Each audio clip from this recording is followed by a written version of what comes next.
All right, Mr. Burnett, you're here from LAFQ. Good morning, Your Honor. Yes, that's correct. All right, Ms. Woods, you can come up here, have a seat.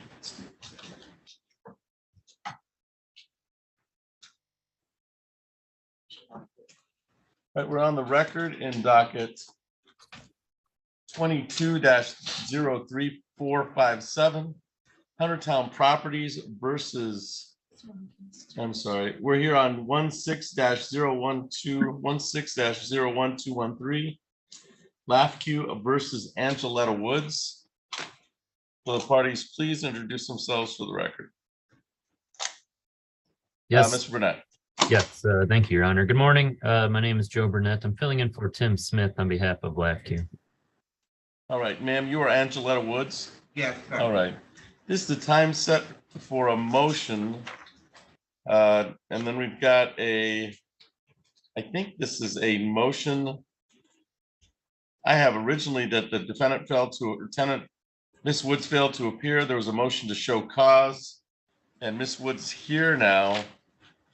And then I do have a objection to, I don't know, it says no assets on design. I do have a notice of hearing in motion set. I'm not sure. It's like six words on it. Mr. Burnett, how are we proceeding today? Your Honor, I believe this was more of Miss Wood's motion that we were here for today. We had Correct. corresponded. Is that with the notice? All right. Is that the motion? It's the notice of hearing in motion filed on April 26th. Yes, that's for her motion. All right. Miss Woods, we're here on your motion for that day. No, essentially the motion says no assets on disability, SSI don't work. That was the Right, nature of right. that. Have you had the opportunity to speak to Mr. Burnett or anybody from LAFQ about this? Yes, I think I spoke to some other attorney and I didn't appear because at that time I had COVID. So what they did was, I just wanted to be sure that I wouldn't to be arrested or anything. So I touched bases with him. He understood my situation. He explained to me if I had any kind of assets or anything that they would be able to get that. But I didn't have anything. So when I filed for my taxes, they garnished the $1,600. Okay. Which I'm not saying I don't owe it. Right. All I'm saying is I think it would be fair in my situation. I think it would be fair if I could give them half of that, set up some more payment arrangements or something like that. But to take it all puts me in a bind. I have bills, rent, lights. I can't do that. Right. Well,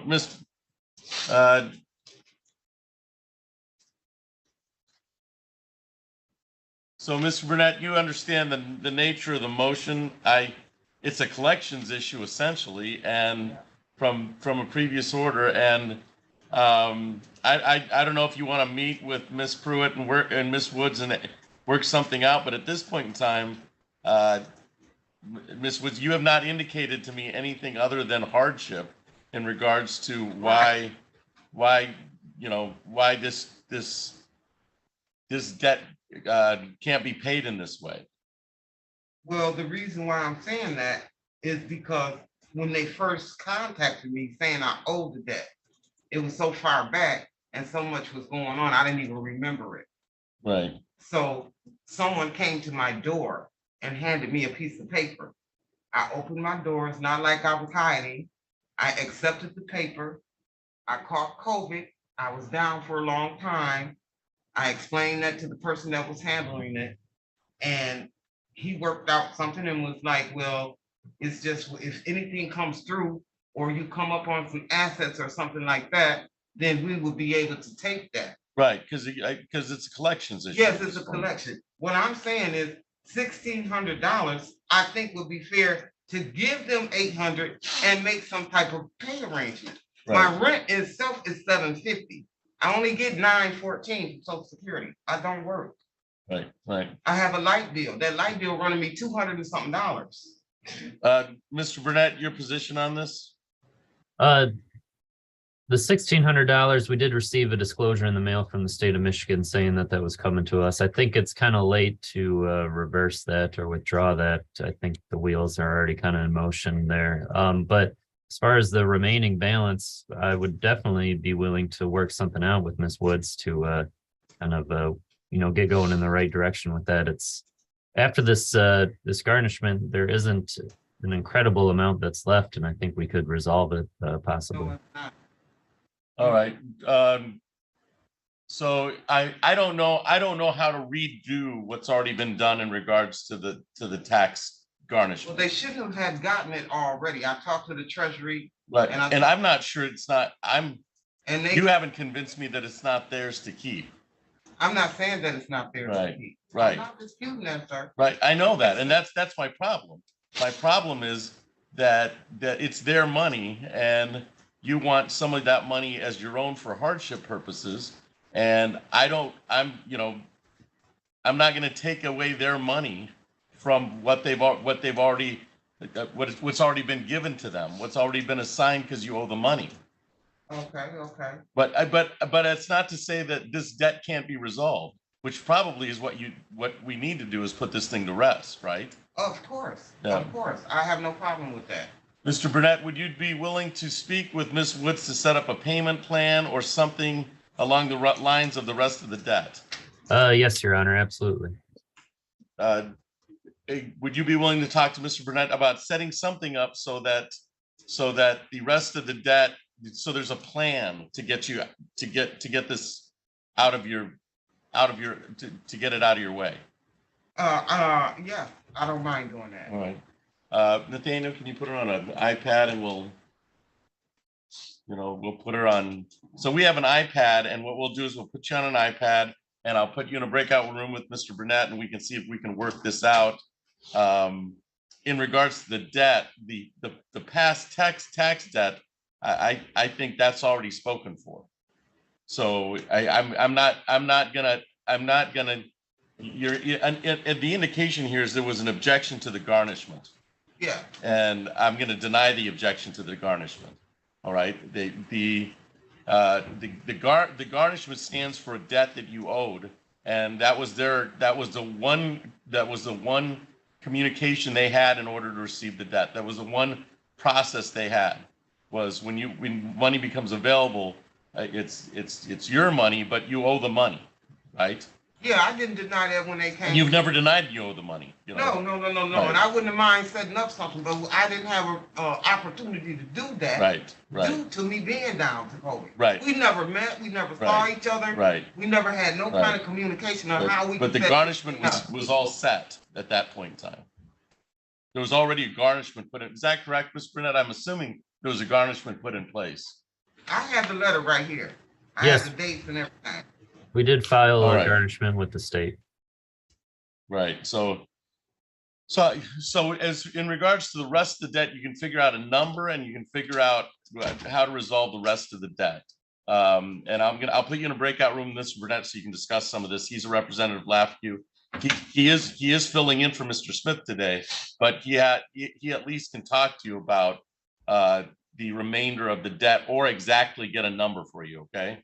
Okay, that sounds good. Oh, all right. So go ahead and sit back and follow my court officer, Nathaniel, and he'll tell you when you're all set up, and then we'll come and put you in a breakout room. Okay. Okay, that sounds good. All right. Mr. Brennan, stand by and we'll put you in a breakout room with Ms. Woods. Okay. Okay, thank you, Your Honor.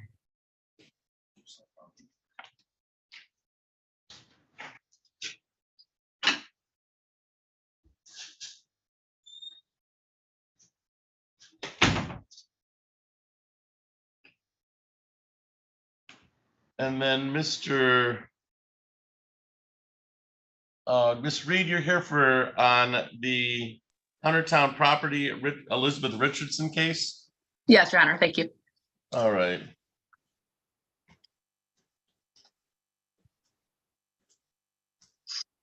So we're on the record in docket 22-03457. That is Huntertown property versus Elizabeth Richardson. Will the parties please introduce themselves for the record? Thank you, Your Honor. Sarah Reed appearing on behalf of the plaintiff. All right, and this is the time set. I don't see Miss Richardson, but this looks like just a correction of address. Is that correct, Miss Reed? Yes, Your Honor. And just one letter in the street name, it was originally put down as a B as in boy, and it should have been a V as in Victor. All right. Did you expect Miss Richardson here today? I didn't. Let me see if she, because this came out of a default judgment. Is that correct? Yes, Your Honor. She didn't appear for either of the hearings, and her balance right now is over $15,000. So I didn't think that she probably would appear. All right. So for the record, I'll sign your order. It's just correcting the address. If I correct it from 24801 Duvernay Drive, apartment 19. Is that correct? It's 19312. 19312. All right.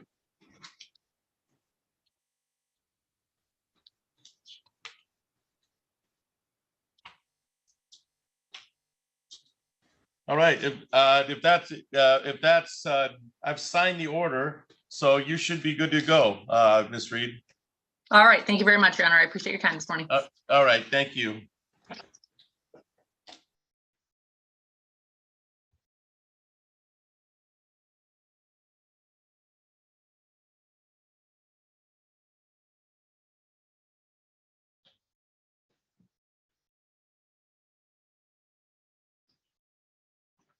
Where's Ms. Richard?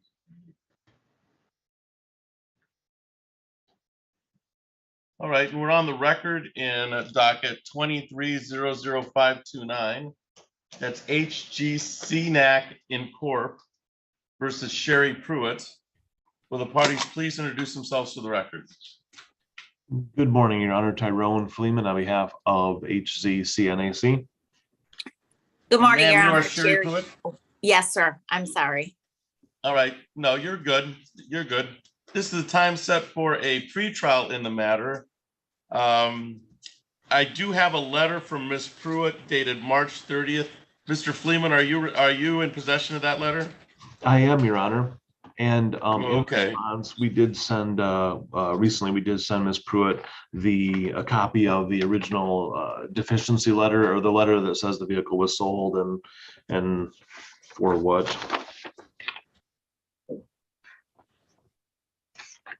But I think probably a breakout room would be a good idea. All right, Ms. Pruitt, would you be amenable to meeting with Mr. Fleeman in a breakout room in order to discuss some of these issues? We also have a pretrial statement we can fill out, but I don't want to get the cart before the horse. Would you be amenable to meeting with Mr. Pruitt in a breakout room? Sure. All right, so I'm gonna place Ms.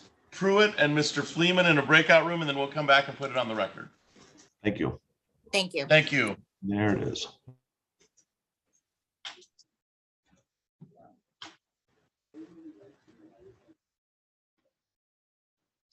How are you, Monty? Oh, well, just tired. Just tired? Oh, very. How are you, Ms. Robinson? Good, how are you? Good. I kind of lose you back there with the. Did you know Miss Judge Buchanan's monitor is much smaller than mine? This is and has a different view. So You like this one better? you get used to what you get used to. I guess I'm used to this, and then I want to make sure if I'm covering that I leave everything the way it was before. Okay.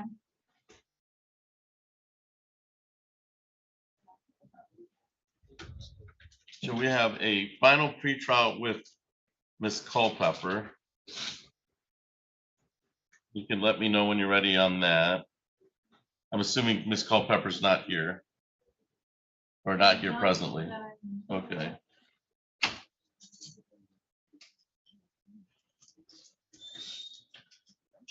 Ms. Sutter, how are you? New benches, very astute. Yeah, we didn't have a courtroom for 3 days because of those benches. boy. So yeah, They look nice. They better. You got new carpet, you got new benches, things are up. Things are Well, up. you know, evidently there was money in the budget. Fair enough. And then they're gonna be building a new courthouse next year anyways. Now, we'll see. Allegedly. Yeah, allegedly. It's gonna be built. I don't know if it's gonna be built in my lifetime, but it's gonna be built. Okay, we're No trying, so, worries. 'cause if they pass So the what do you bill for wanna the new do? courthouse, our lease is up on our office next year, so we're also looking at moving to the convention of the courthouse, so it's a whole bunch of things. Yeah, Yeah, I have no idea. Looks like as of now. and I guess. that's a big, I mean, that's a lot of people. I would say The that's, public defender's yeah. office? Yeah, there's about 42 of us, Yeah. 28 attorneys and support staff. Well, if they get you in that building by next, what is it, next Right. year? That's what, the rumor I've heard is sometime 2024, but you know rumors. Yeah. And we're kind of hoping so at this point because we have more people than offices right now. So Yep. we're Sure. struggling just a little bit space wise. Right. Talk to her about it, I guess. Hello. Mr. Page, so we decided not to do the diversion, he was gonna do the community service. Yeah. So he's got 11 done already, he did 11 over the weekend since Friday, and he has plans to do the other 9 this upcoming weekend, he's going through that now. He's gonna do it. He's pretty good. He really likes it, yeah. Cold up here. But he'll get the 9 to meet the 20. Some point. Probably okay with. Well, I guess resulting today up to you. You were asking for 20 hours, so. I mean, yeah, I just wanted to talk and like if we go one time. Yeah. How was your weekend, Wendy? Okay. Yep. Is it? Outside. It was nice. It was nice. Sunday morning was raining. Yes, it cleared up before Olympics, so that was, it was squishy, but it wasn't raining. When I was driving out, we had our Sunday morning golf league and Weber bill. I was like, we're never gonna get this out. It's raining, it's overcast, and then by the time we started at 18. I'm thinking one. Then we played the Yeah. But otherwise, yeah. Oakland's golf course is what it was. So we took tee, like we were 18 to 11 Right, in he's doing that league outing. Yep. They call it an outing, but it's not. Makes sense. By the first hole, it was not raining, and by the fourth hole, it was nice. Yeah. It was beautiful. It was a beautiful day. So she brought suspension. Back. Yeah. Yeah, Okay. so then the Karen, whatever, I guess she Done by, we were out by, I suspended before, but. think we put a clock on us. I played with the owner of Steakhouse, and then we had one of the owners of the golf course. And the three of us played in about 3 hours and 15 minutes. So it was pretty fast, but it turned into a beautiful day. Yeah, that way I can find it maybe. Is that Saturday was a nice day. okay? Saturday was a nice day for yard work. Yeah. The sun is beating down on me. Today's a nice day to be outside. Awesome. Yeah, I think this engine to. My nephews had, Karen's nephews had, great nephews had games Saturday. Okay, so it looks like since you're guys. Or Saturday. Somebody got a hit. Yes, on yeah. it. Big deal. So just give us a second, okay? Touchdowns. So they play summer. He would play football. Yeah. I didn't even know there was summer football. It's through the NFL and it's Yes. kind of like club football, so he plays club fall and spring football. He's elected not to play baseball this year because Masons, since they moved, and they have a fall football team that's tackle football. So Owen is all excited about that. And then it's really funny, one of the twins friends that they went to school with that lives down the road from us.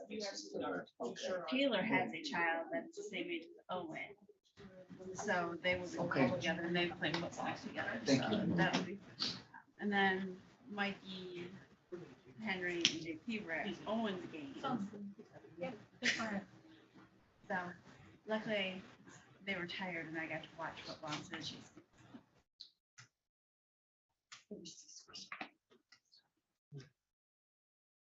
Something turned in. Yeah, it turned out nice, but it was squishy.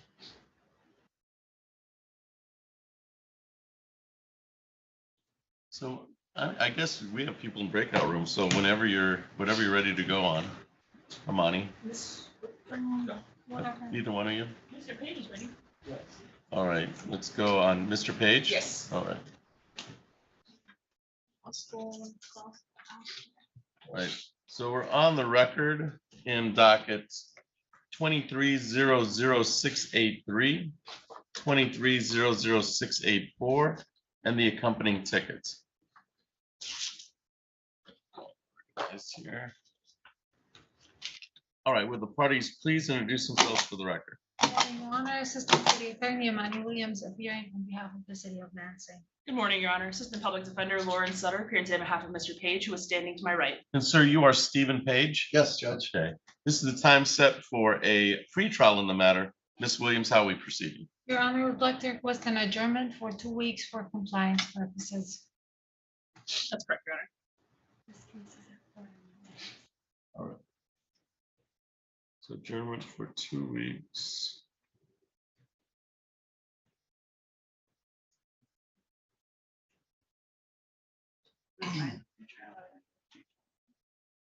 I think.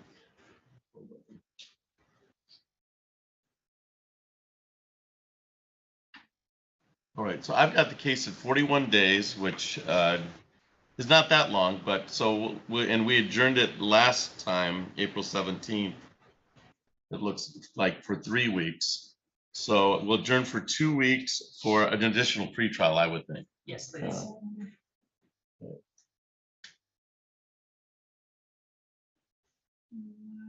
May 22nd. So May 22nd at 9 o'clock. May.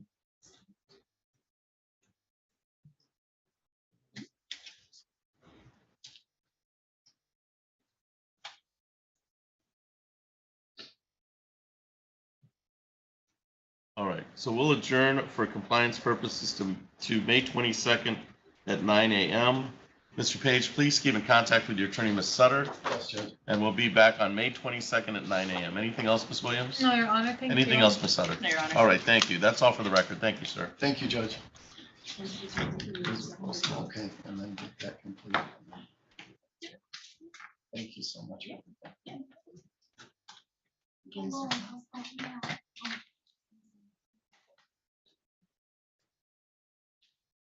Burnett's back. Let's bring back, oh, we'll have to see when she comes back from the iPad.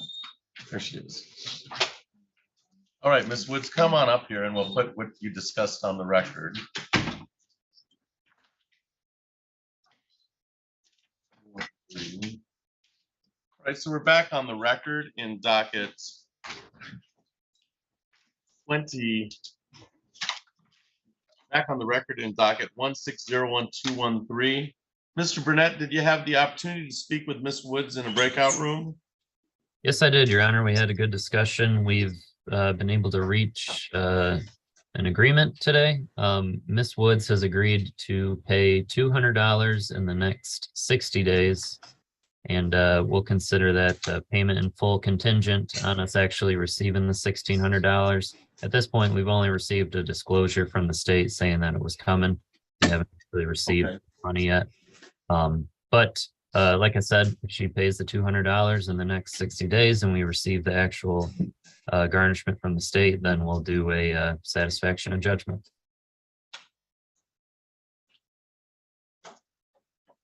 So it's $200 with garnishment from state, and then you will submit a satisfaction of judgment. Is that correct? That's correct, Your Honor. And Ms. Woods, that's your understanding? Yes. All that's right. my understanding. All right. So, all right, that sounds like a productive meeting, that there's $200 in 60 days along with the garnishment from the state. And that should resolve this issue for you, all right, Ms. Yeah. Woods? Yeah. I understand. Anything else for the record? I've indicated that. We probably should get a control date just in case, and then if, so we'll set it out 60 days for a control date, and then you can let us know if we actually need to meet, Mr. Burnett, okay? Okay, yeah, perfect, Your Honor. Thank you.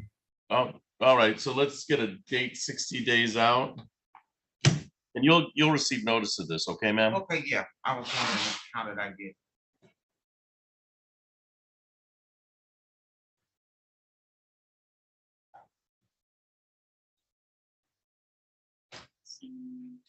July 17th at 8:30. So we'll set it a control date for July 17th at 8:30. If you hear from Mr. Burnett and you've received your satisfaction, then we don't need the hearing, okay? That's kind of just a control date to make sure that everybody's responsibilities are taken care of. Okay. If not, then make sure and come again, okay? Just like you did today, okay? Are you all set, Mr. Burnett? Yes, Your Honor. Thank you. Thank you. All right, Ms. Woods, you're all set. You should get a notice from us, okay, right now, okay? Oh, okay, good. All right, thank you.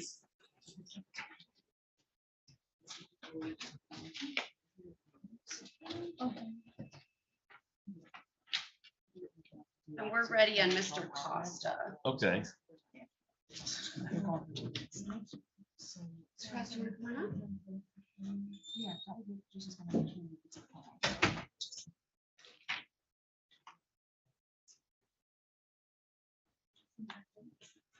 Okay. All right, so we're on the record in docket 22 L2764322. And that is City of Lansing versus LaJonte Costa. Will the parties please introduce themselves for the record? Good morning, Your Honor. Assistant City Attorney Amanda Williams appearing on behalf of the City of Lansing. Aaron Robinson, Assistant Public Defender for Mr. Costa. And sir, you are, then correct me how to pronounce this name, LaJonte Costa? No, LaJonte Costa. All right, thank you, sir. Ms. Williams, this is the time set for pretrial. How are we proceeding today? Your Honor, the city moves to dismiss today.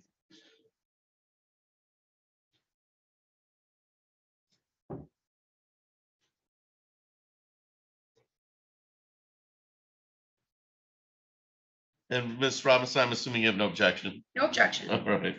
So, so Mr. Costa, the city have moved to dismiss this case without prejudice, means that they may reissue if they choose to, but seriously, for our purposes, the case is dismissed today. Okay, sir? Okay. All right. Anything else for the record in this ticket 22L2764322, Ms. Williams? No, Your Honor. Ms. Robinson? No, Your Honor, thank you. All right, Mr. Costa, good luck to you, okay? All right, thanks.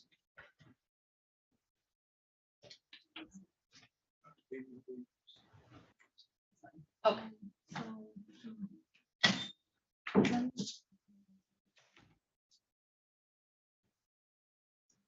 Show folks. No.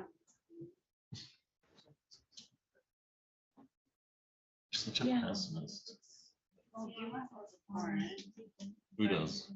Spencer Dumont, he's already got a warrant, failing to appear for a That trial. doesn't mean he won't come. We've had that. Although that's unlikely. They show up regardless sometimes. No, yeah, we have the dog. Apparently we have three different. We do, I know. So It's this quite is- popular. One is breaking the paper books. this is Ian can't help himself. Well, and that the attorney out of Oakland County is for every response, there's a response. It's good. That motion. It's a by the motion. dog. Possession pending judgment. They want possession of the job. I believe this is the dog.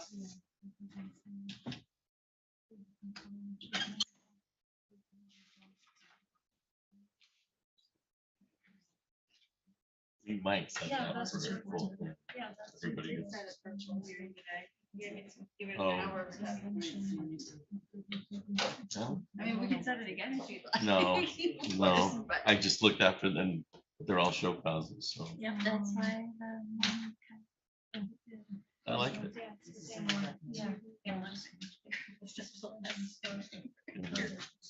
Everybody gets their say.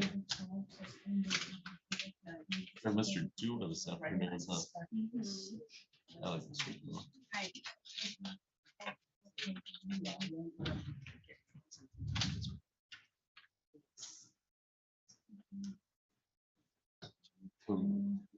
Um,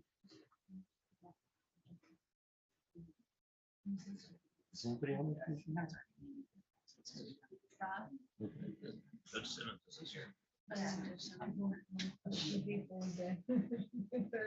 fair. Yeah, that's fair. Is- Sorry. I do it Trying to be as too. quiet as possible. Thank you. Is, uh, Once is you it hit it once, Nikki? you have to put away. It doesn't Not matter. till May 15th. Oh, Yeah, we can. that's a big vacation. And come back. She could. Oh, yeah, and she's going to Alaska. She's going on a cruise. The guy wrote it yesterday. He's going, No, we don't. he's going back to Greece. He's been to Greece 2 years ago.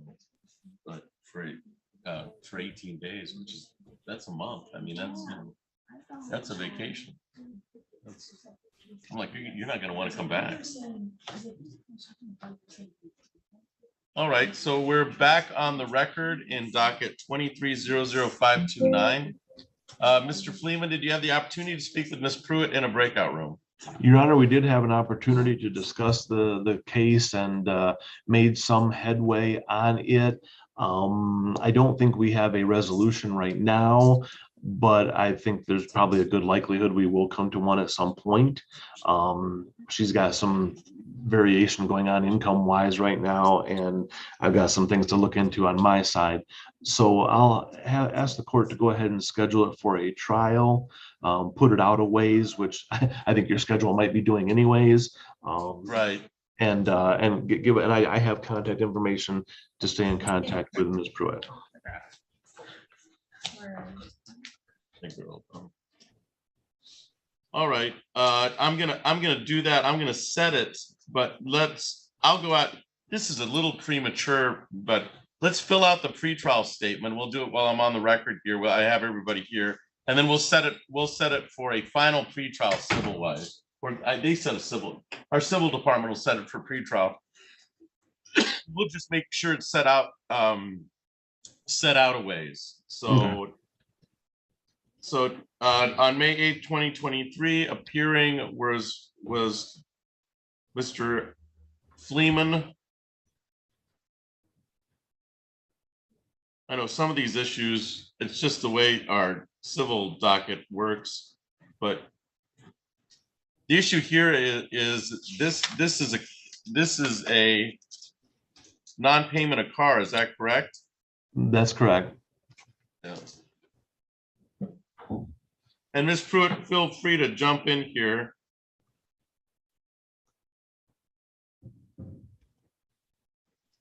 Are there any additional pleadings, Mr. Fleeman? I don't think I need any. Okay, Ms. Pruitt, can you think of any additional pleadings? I'm gonna put none at this time down, just because it's still so early in the case. That sounds Do you- good, how Your about- Honor.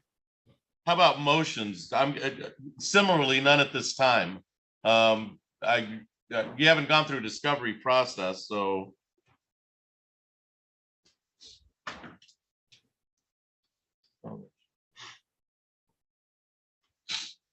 I'm gonna too early on some of this stuff because I just think we're early in the game here. Did you want any additional time for discovery, Mr. Fleeman, or do you think that setting it out would take care of that?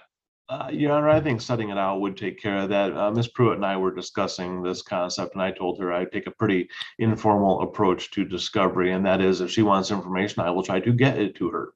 and likewise, she seemed pretty forthcoming with me as well. So I think these cases go a lot farther, a lot easier if you don't have to do a lot of formal discovery. But I understand sometimes you do. Right. I think that makes all reasonable sense to me. So I'm going to indicate expert witnesses, it's too early, damages, it's too early, but for settlement on payment.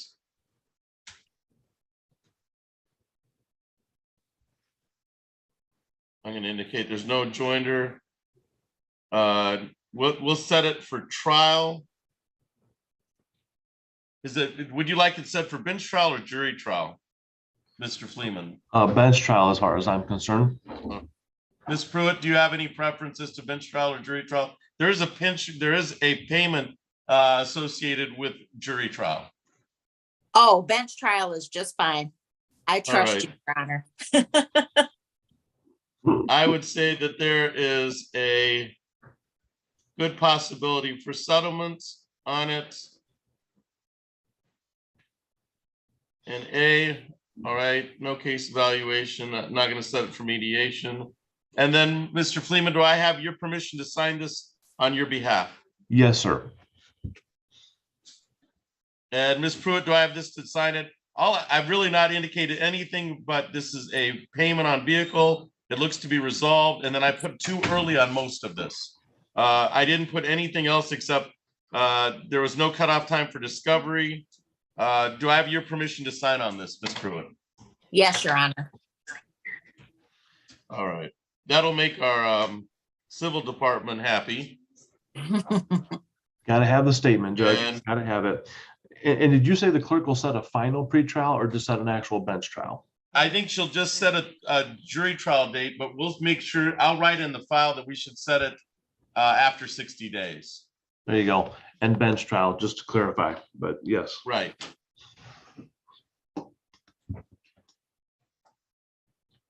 And Ms. Pruitt, while judges is writing that down, something I didn't tell you is that the court rules have changed over the years to where now we can do a document called the conditional dismissal, which goes into the court computer system as a dismissal conditioned upon you making whatever payments for whatever amount we come to. And that helps you by avoiding a judgment having been entered, which is the way Gotcha. you normally enter. So that's something I'm willing to do once we figure out the numbers. So, Okay. Sounds good. Thank you. mhm. All right, so I've set it for bench trial after 60 days. We've put by authorization the pretrial statement. Anything else for the record in docket 23-00529, Mr. Fleeman? Nothing further from me, Your Honor. All right, Ms. Pruitt, are you all set? Do you have any questions of me? I am all set, Your Honor. Thank you so much. All right, thank you. That's all for the record 23-00529. Thank you, Have a good day, both Judge. of you, for your appearance. Have a good day. Thank you. You too.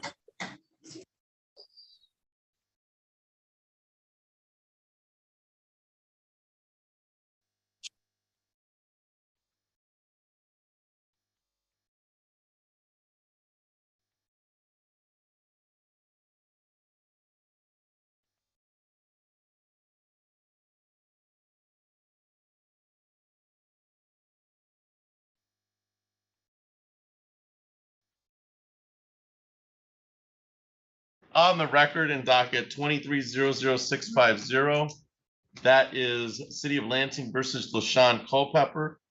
So the parties, please introduce themselves for the record. Good morning, Your Honor. Assistant City Attorney Amanda Williams appearing on behalf of the City of Lansing. Aaron Robinson, Assistant Public Defender for Ms. Culpepper. Right, this is a time set for final pre-trial, and this was scheduled for 8:30. It is now 9:17. There does not appear to be a LaShawn Culpepper in the Zoom courtroom. Is there a LaShawn Culpepper in the physical courtroom? With that, without Ms. Culpepper being here, it would appear the defendants failed to appear. Ms. Williams, how would you like to proceed? Your Honor, I'd like to request a bench warrant bond forfeiture with 48-hour hold. Okay.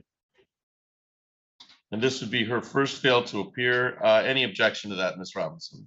Not the 48-hour. All right. All right, so we'll issue a bench warrant bond forfeiture with a 48-hour hold. Anything else for the record in 23-00650, Ms. Williams? No, Your Honor, thank you. Ms. Robinson? No, Your Honor, thank you. Thanks.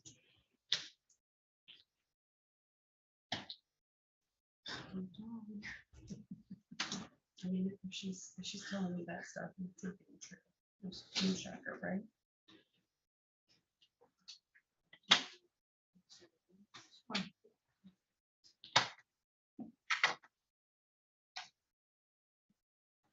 Are you ready on this, Williams? Mr. Oh, Williams. Mr. Williams, Minnie. okay. Is that, so that's Alvin Williams? No, this is Minnie Williams. Minnie Williams, all right. Or Williams number today. There are. All right, so we're on the record in docket 22 L27140111. And I have a 22 L27140112. Is that correct? I believe the one is a show cause set for later in the morning. We're both Oh, not sure okay. whether we're supposed to be handling it or not. I thought it was running concurrent with the misdemeanor Let's one. just- It appears to be as a show cause. All right, we'll do the show cause after this. All right, let's do that. Let's stick with the file at a time. So 22 L27140112 at City of Lansing versus Ninny Williams. Will the parties please introduce themselves for the record? Good morning, Your Honor. Assistant City Attorney Amanda Williams appearing on behalf of the City of Lansing. Good morning, Your Honor. Assistant Public Defender Lauren Sutter. I'm appearing today on behalf of Mr. Williams, who is standing to my right. And sir, you are Ninny Williams? Right. Okay, this is the time set for a pretrial on the matter. Ms. Williams, how are we proceeding? Your Honor, I will be amending the failure to display obs to impeding traffic. That's a civil infraction. Amend to impeding traffic.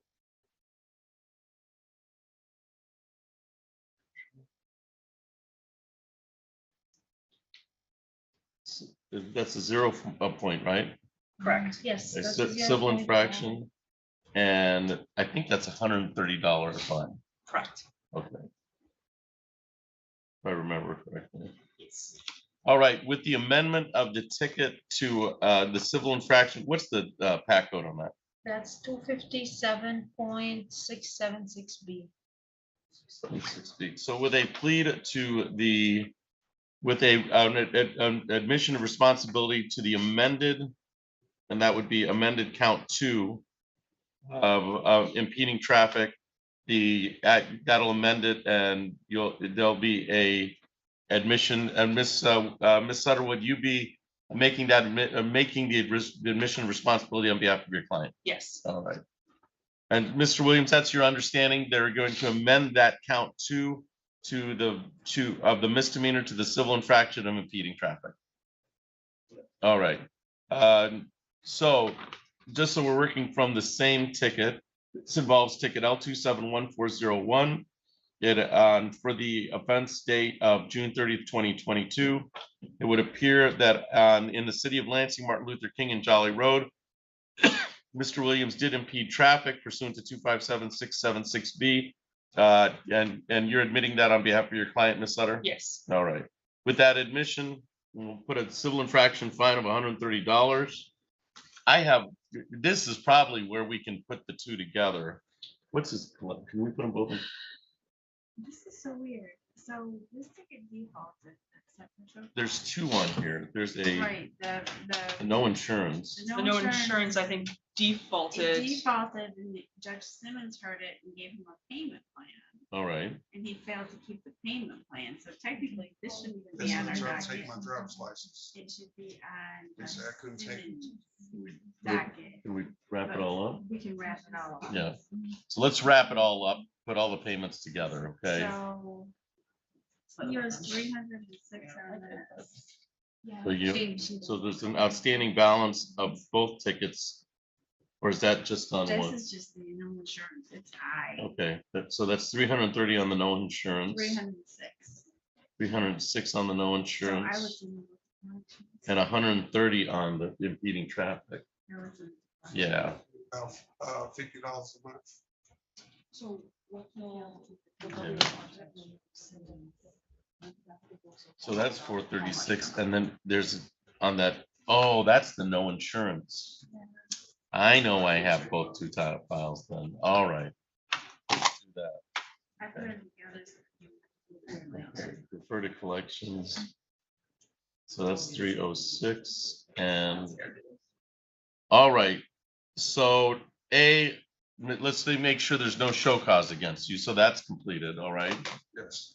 So, but what we're gonna do is we're gonna take the no insurance case that you set up a payment plan because you missed a payment. It went right to show cause on that. So we're gonna scrap that, all right? So that you were here at 11 o'clock, we're scrapping that. You owe 306 on that, you owe 130 on this, and we're gonna put them both in collections, okay? So we're gonna so that would keep you just in collections and get you out off the bench warrant cycle, all right? Okay, so if you go and set up a plan with collections, or at least tell them, I can make this amount of payment for this amount of time, it'll be on both the no insurance, which is $306, which is high for no insurance, but that's the nature of no insurance. And then the $130 of impeding traffic, and that's a grand total of $436. But go ahead and check with them. It should be all together now. Okay. And then that'll keep you out of the bench warrant cycle, okay? All right, anything else for the record in 22 L27140112? And then we've taken care of the show cost in 22 L27140111. Ms. Williams. Your Honor, thank you. Ms. Sutter? Nothing further, thank All you. right, you're all set, sir, okay? Thank you so Okay. much. All right.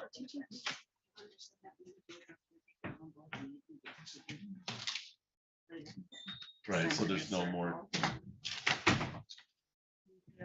Keep them out of the loop. Well, I don't want to get up there and Yeah. get frustrated. 'Cause I'm-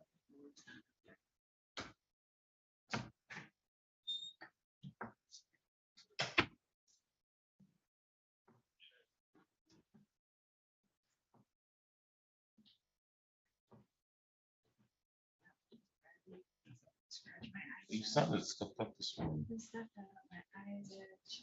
My head feels like it needs to have a drainage hole. Ms. Williams, I've got a couple that may or may not be represented today. Mr. Goodall, is there a Mr. Goodall here? How about Devon Holmes Haywood? Okay, you're here, sir. All right, so, and you are not represented by council today, is that correct? I did request that I be. So let's go ahead and look to make sure. What's that? I think, well, let's see if he says he made application already. He said he made application in the computer from 4/24. We have nothing in our system. All right, we have him applying on April 24th. He was arraigned by Magistrate Melmore. I'm happy to do an application with them. We just have none in our system. The computer not saying that it's right, but it indicated he had counsel for arraignment. He would have counsel for arraignment, just because everybody has counsel for arraignment. Yes, we volunteer. We voluntarily do all arraignments. Did you want to make reapplication for the public defender's office just in case, or? And then we'll adjourn the pretrial just to make sure that since you asked for it and it's not in the system, let's make sure that you have it. All right, so let's have you come up here, Mr. Goodall. Holmes. Oh, Mr. Holmes, yep. Sorry. Mr. Holmes Haywood, no. So Mr. Holmes Haywood, let's go ahead and call your case. So we're on the record in docket 22-03037. And that is City of Lansing versus Devonshea Holmes Haywood. Will the parties please introduce themselves for the record? Good morning, Your Honor. Assistant City Attorney Emmanuel Williams appearing on behalf of the City of Lansing. And sir, you are Devonshea Holmes Haywood? Okay. This is the time set for a pretrial in the matter. Just we've had some discussions off the record and it appears that Mr. Holmes Haywood did make application to the Public Defender's Office, but we're uncertain of the status of that.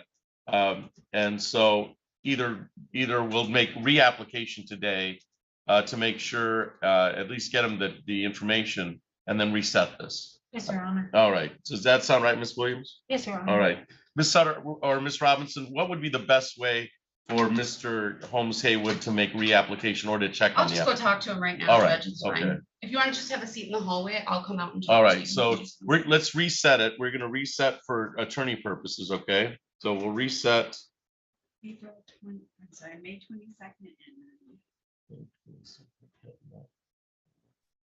We're gonna reset the pretrial D.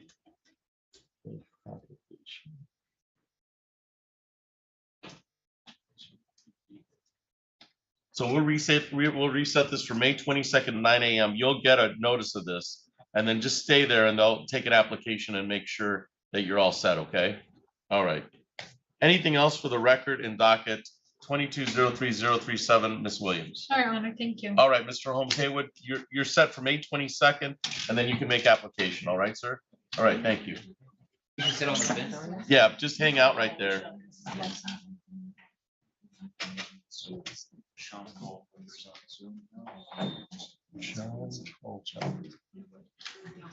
Oh. Right. So. Yeah. With a 48. So Ms. Robinson, Mr. Culpepper, Ms. Culpepper's here by Zoom. Okay. So that's within 48 hours, I would think, but. It feels like it. But that's an hour late for her jury trial or her final pre-trial. Yeah, I'll talk to her. You want to talk to her? Yes. All right, Ms. Culpepper, I'm going to put you in a breakout room with your attorney, public defender, Aaron Robinson. You had a bench worn out for you. We're going to recall that because this was scheduled for 8:30 and it's now 9:30. All right. Yeah, my papers say 9:30. Per se 9:30. It's also, this is a final pretrial, so it says via Zoom, so you're good. But I got 8:30 here. All right. Regardless, I'm gonna put you in a breakout room with your public defender, okay, ma'am? Okay.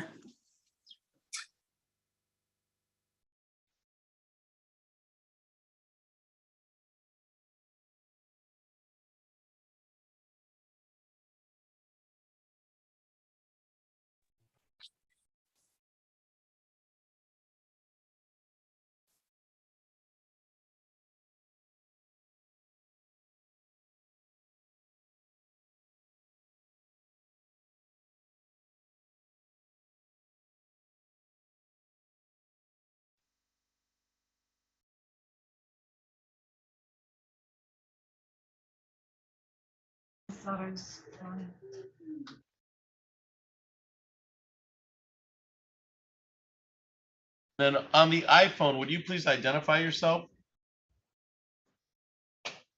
And you'll have to unmute. My name is Jessica Gonzalez. Jessica Gonzalez.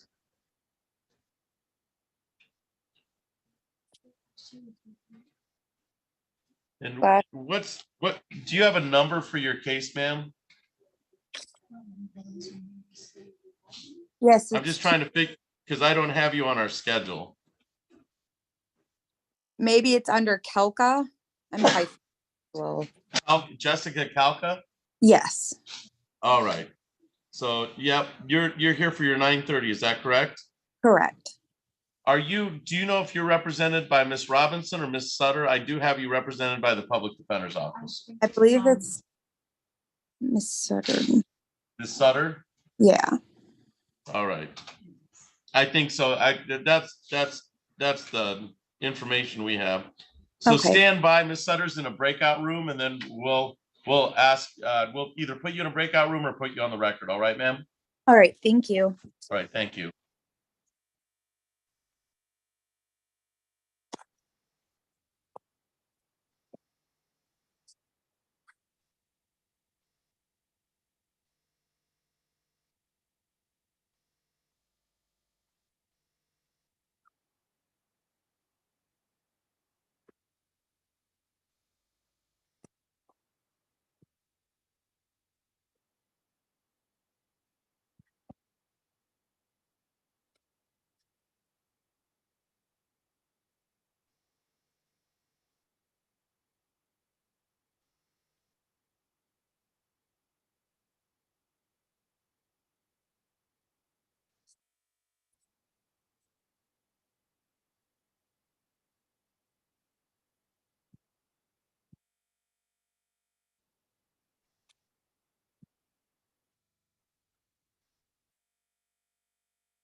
All right, so we're on the record in docket 23-00650. That is City of Lansing versus LaShawn Culpepper. And Ms. Culpepper, you can unmute yourself. Will the parties please introduce themselves for the record? Good morning, Your Honor. Assistant City Attorney Manny Williams appearing on behalf of the City of Lansing. Aaron Robinson, Assistant Public Defender for Ms. Culpepper. And ma'am, you are LaShawn Culpepper? Yes. Okay. This is the time set for a final pretrial in the matter. We've rescinded any bench warrant status. There was some confusion as to whether you would be here at 8:30 or 9:30. But Ms. Williams, how are we proceeding on Ms. Culpepper? Your Honor, I just received new evidence in the case and I'd like to request an adjournment for 2 to 3 weeks to look into it further. All So right. I know we have a jury trial scheduled, but if we can make that Final pretrial day? another final pretrial, that would be perfect.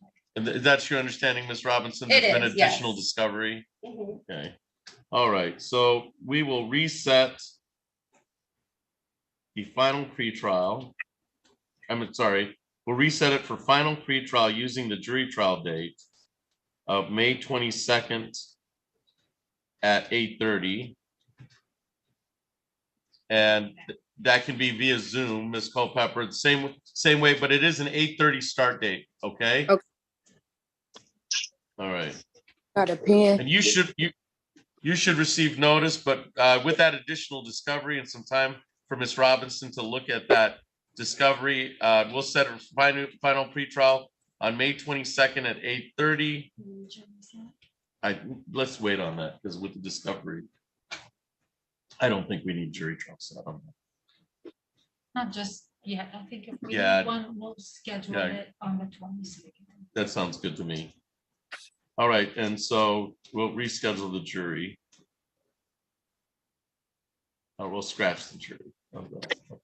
So it's reset for May 22nd at 8:30 for discovery purposes. Anything else for the record in docket 23-00650, Ms. Williams? No, Your Honor, thank you. Ms. Robinson? No, Your Honor, thank you. All right, so we should be all set, ma'am. We'll see you on May 22nd at 8:30, okay? Okay, thank you. All right, you're all set.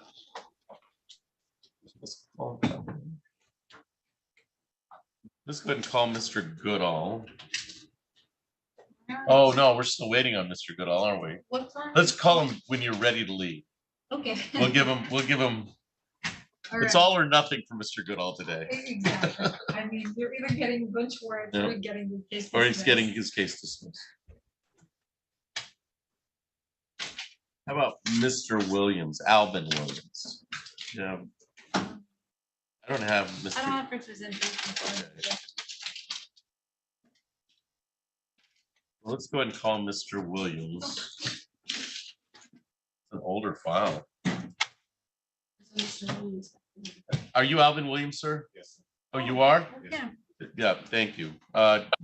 So I'll have you talk to Miss Williams, Amani Williams, when you get a chance, all right? Okay. All right. I need, let me ask you. All right.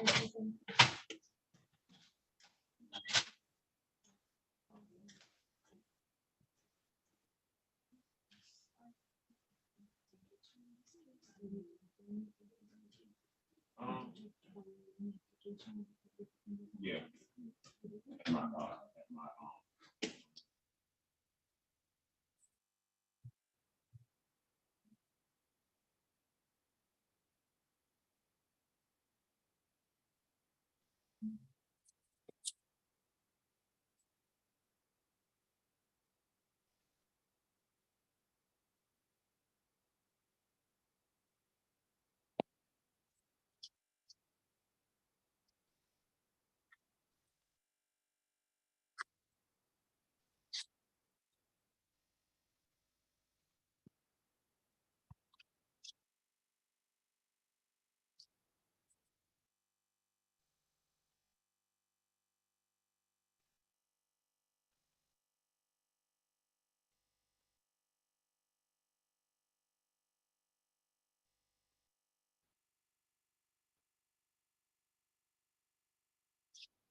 accusatory, you broke it.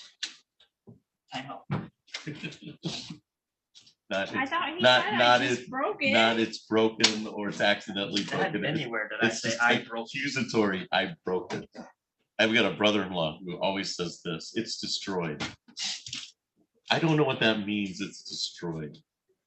It's like, Try translating words like English and Arabic What's that? or English and Hebrew. are Not like completely article different. ID, but And some AOS things is like a I European don't use them a sort of lot. word. I translate them in my head and say it, and they're gonna look at me and be like, I have no idea what that means. I was like, I'm just trying to say something and I would Well, have you- to explain the whole sentence. you've seen it here where somebody will be translating, they will translate like 6 or 7 paragraphs and then, One word. and one person will say, yes.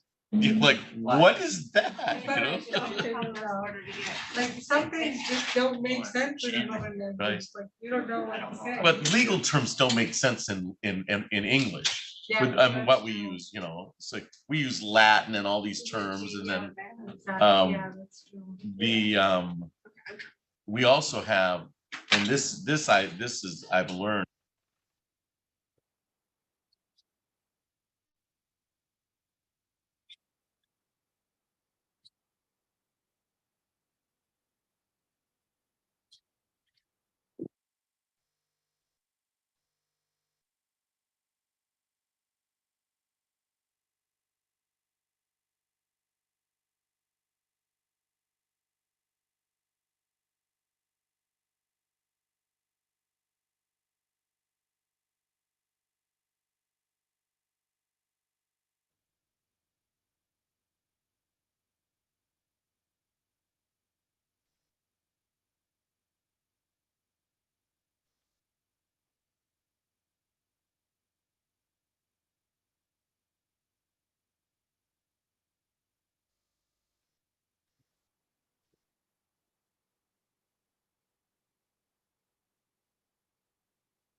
22-00482. That is the City of Lansing versus John Goodall. Will the parties please introduce themselves for the record? Good morning, Your Honor. Assistant City Attorney Emmanuel Williams appearing on behalf of the City of Lansing. All right, this time set for a pretrial in the matter. Ms. Williams, how are we proceeding? Your Honor, I'd like to request a bench warrant bond forfeiture with a 48-hour hold.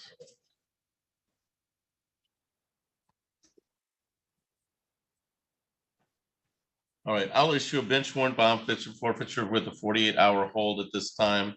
And then we'll wait to see any reason for Mr. Goodall's non-appearance today. Because we had set this for compliance. And so, I mean, it's, you know, it's his day to show. Yes. So, all right. So, all right, that's all for the record in 23-00482. Thank you. And then we're on the record in docket 21-02844. I'm sorry, 2884. That is City of Lansing versus Drakkar R. Woods. Will the parties please introduce themselves for the record? Morning, Your Honor. Assistant City Attorney Emmanuel Williams appearing on behalf of the City of Lansing. Erin Robinson, Assistant Public Defender for Mr. Woods. This is the time set for a pretrial in the matter. I don't see a Drakkar Woods or anybody with that moniker in the Zoom courtroom. I don't see anybody by that way in the physical courtroom. It would appear that the defendants failed to appear unless you have some different knowledge, Ms. Robinson. I do not. All right. So, Ms. Williams, how would you like to proceed? Your Honor, I'd like to request a bench warrant bond forfeiture with a 48-hour hold. Okay.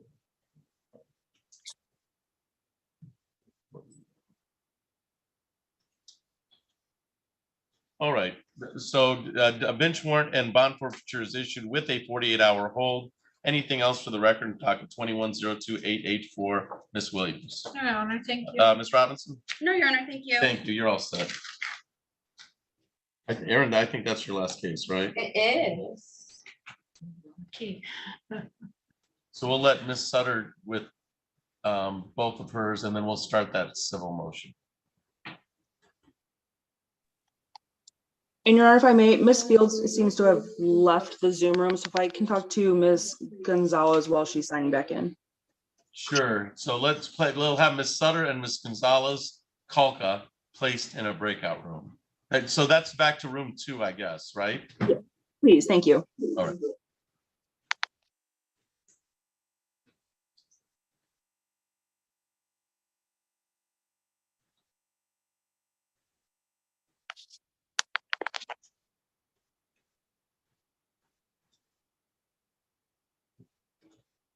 She just has to go back and join room 2, I think. Oh, here's Ms. Fields.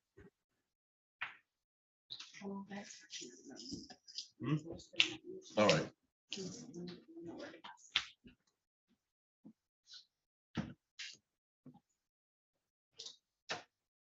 Ms. Fields, your attorney is in a breakout room, and then we'll come back and put your case on the record, okay?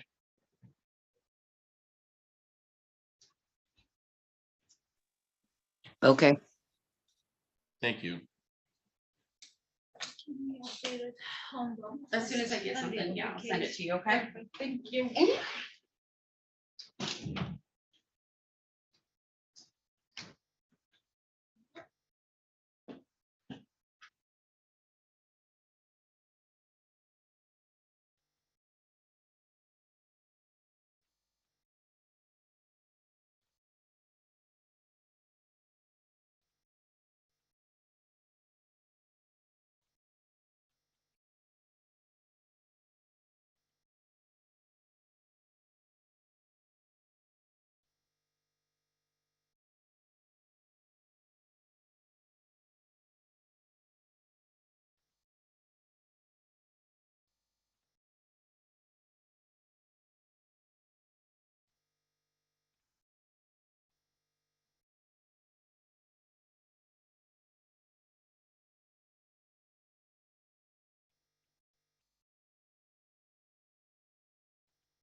On Gonzalez Cult. She can get it. And then she's paid today. All right, so we're on the record in docket 23-01089. That is the city of Lansing versus Jessica Colca. And my understanding, Ms. Colca, it's now Gonzalez. Yes. All right. This is the time set for a pretrial in the matter.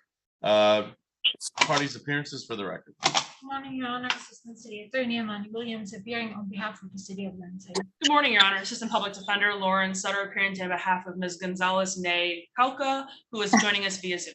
All right. And ma'am, you are Jessica Colca, now Gonzalez? Correct. All right. This is the time set for pretrial in the matter. Ms. Williams, how are we proceeding? Your Honor, would like to request an adjournment for 30 days for compliance purposes. That's correct. And that's your understanding, Ms. Sutter? It is. Okay.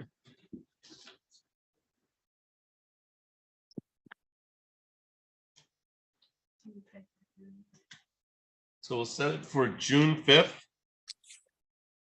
at 9 a.m.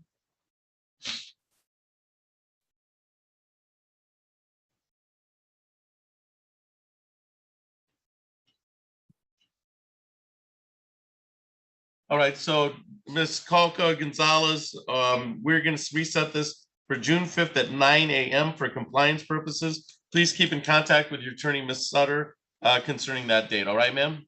All right. Thank you so much. Thank you. Anything else for the record in docket 23-01089 or the accompanying ticket, Ms. Williams? No, Your Honor, thank you. Ms. Sutter, you all set? I am all set. Thank you. And Ms. Fields has rejoined us. Wonderful. If I can just have 1 or 2 minutes with her. Sure. Thank you. You got my email. Yes.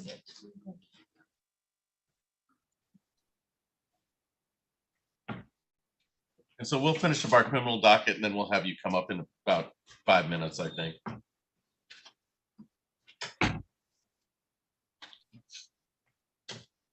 And Ms. Colca, you're free to leave the Zoom courtroom, okay? Okay. Thank you. Sorry. Thank you.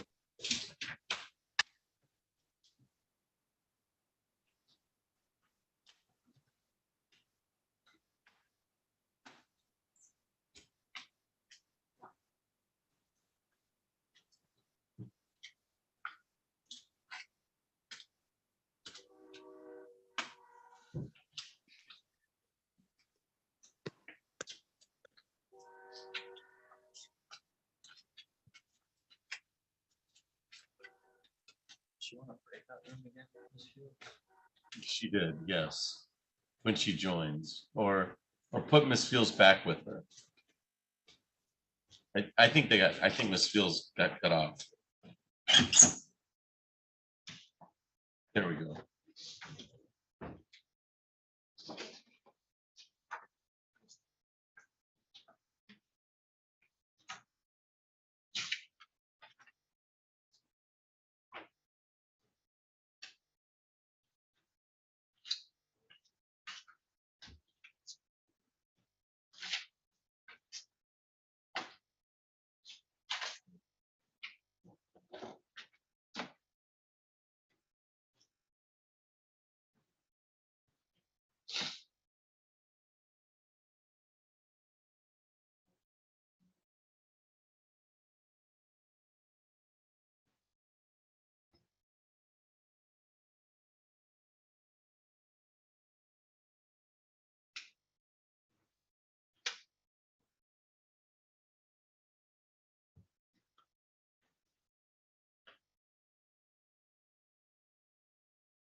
All set, Ms. Sutter? I believe so.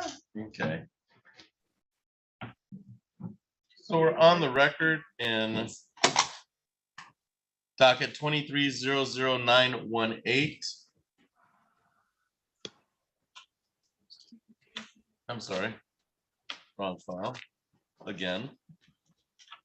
So we're on the record in docket 23-01090.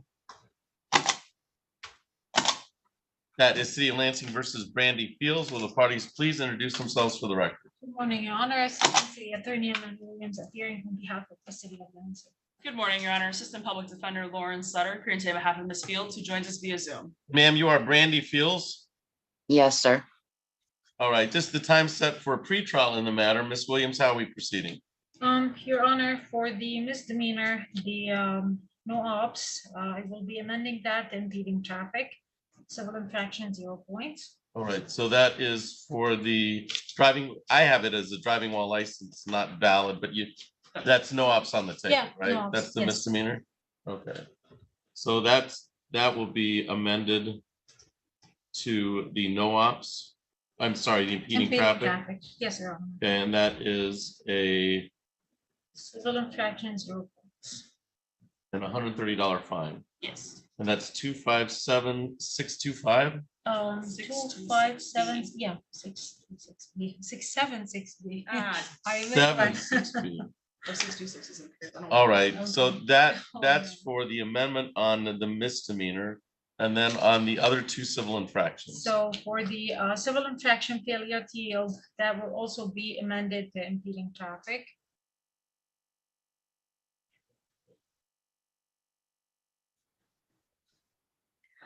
$30 and 257.676C B. B. Mhm. And then as to the no proof of insurance. That will be dismissed, Your Honor.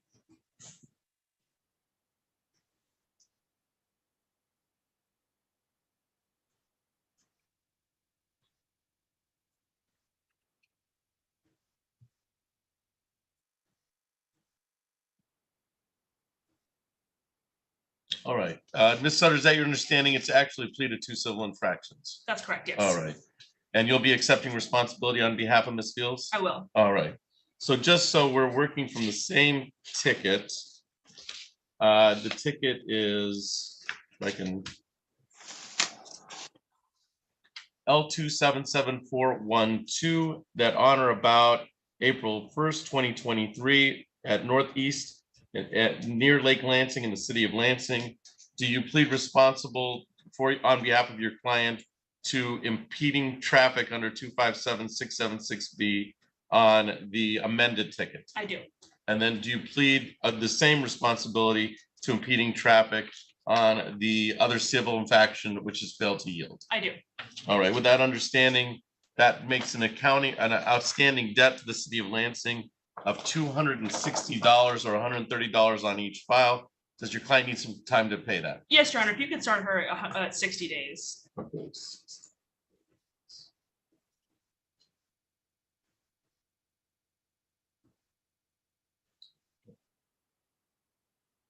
Give me a date, 60.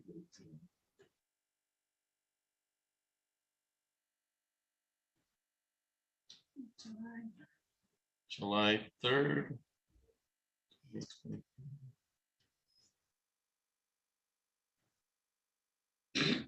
All right, so Ms. Fields, you'll owe a total of $260 to the city of Lansing. You have 60 days to pay that, so it's to July 3rd, 2023. So you can make payment on that debt anytime as long as it's paid up by July 3rd, okay, ma'am? Okay. All right, so you can set up your own installment plan as long as it's all done by July 3rd, okay? Okay.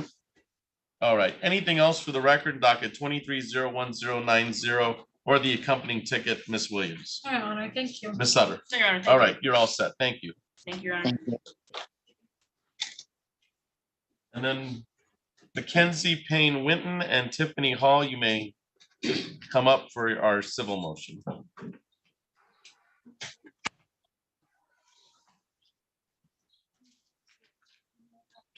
You're all set? All right, we'll see you, Monty. We just sit up here. You can sit on the right side and this, is it Payne Witten? Yes. You can sit on the left. All right.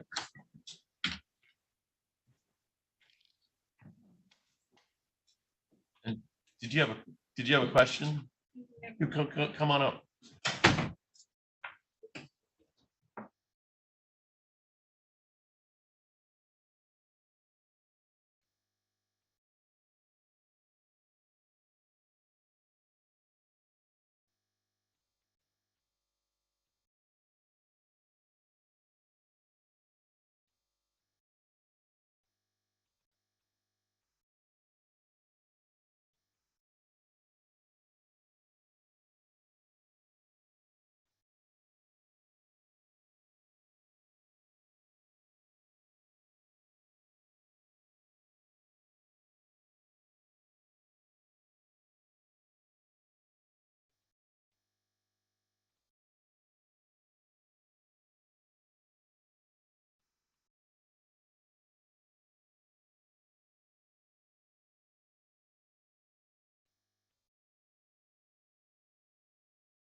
Zero 918. That is Mackenzie Payne Witten versus Tiffany Hall. Will the parties please introduce themselves for the record? I'm Mackenzie Payne. All right, Tiffany Hill. Tiffany Hill. Yes. Thank you. You're welcome. And this is the time is set for a motion. And Miss Payne Witten, I believe it's your motion we've set it for. It appears that it was a motion set for possession pending judgment. Is that correct? Yes, sir. All right. So go ahead and tell me what's going on here. I placed one of my English bulldogs with her on a guardian home. On a guardian home. Yes. All right. And so I'm going to ask questions as we go just to make this. So how does that work? A guardian home? She was to be placed with her, and then when she was to come in heat, she was to let me know when she was in heat, so I am able to breed her. And is there paperwork that goes on with a placement with guardian home? Yes, I have a contract. All right. Can I see that? Yes.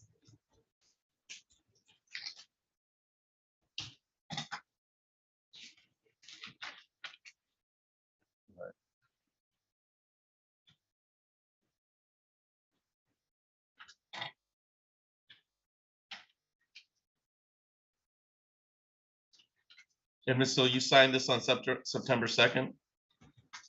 So if it's the copy I got, correct. Okay, that's the guardian contract. This is the same. It looks the same that was attached to the court paperwork, yes, sir. All right. And that's also signed by yourself. Yes, sir. All right. And I think I have a file of this so this is what you filed with in regards to your attachment. Is that correct? Yes, sir. Okay. All right. So so that was signed as of September 2nd, 2022. All right. Then tell me what happened. And then around December-ish, I was asking for pictures. She just kept being around the bush saying, I'll give you a picture of her when I get home. Then I wanted her to come back and sign another more detailed contract.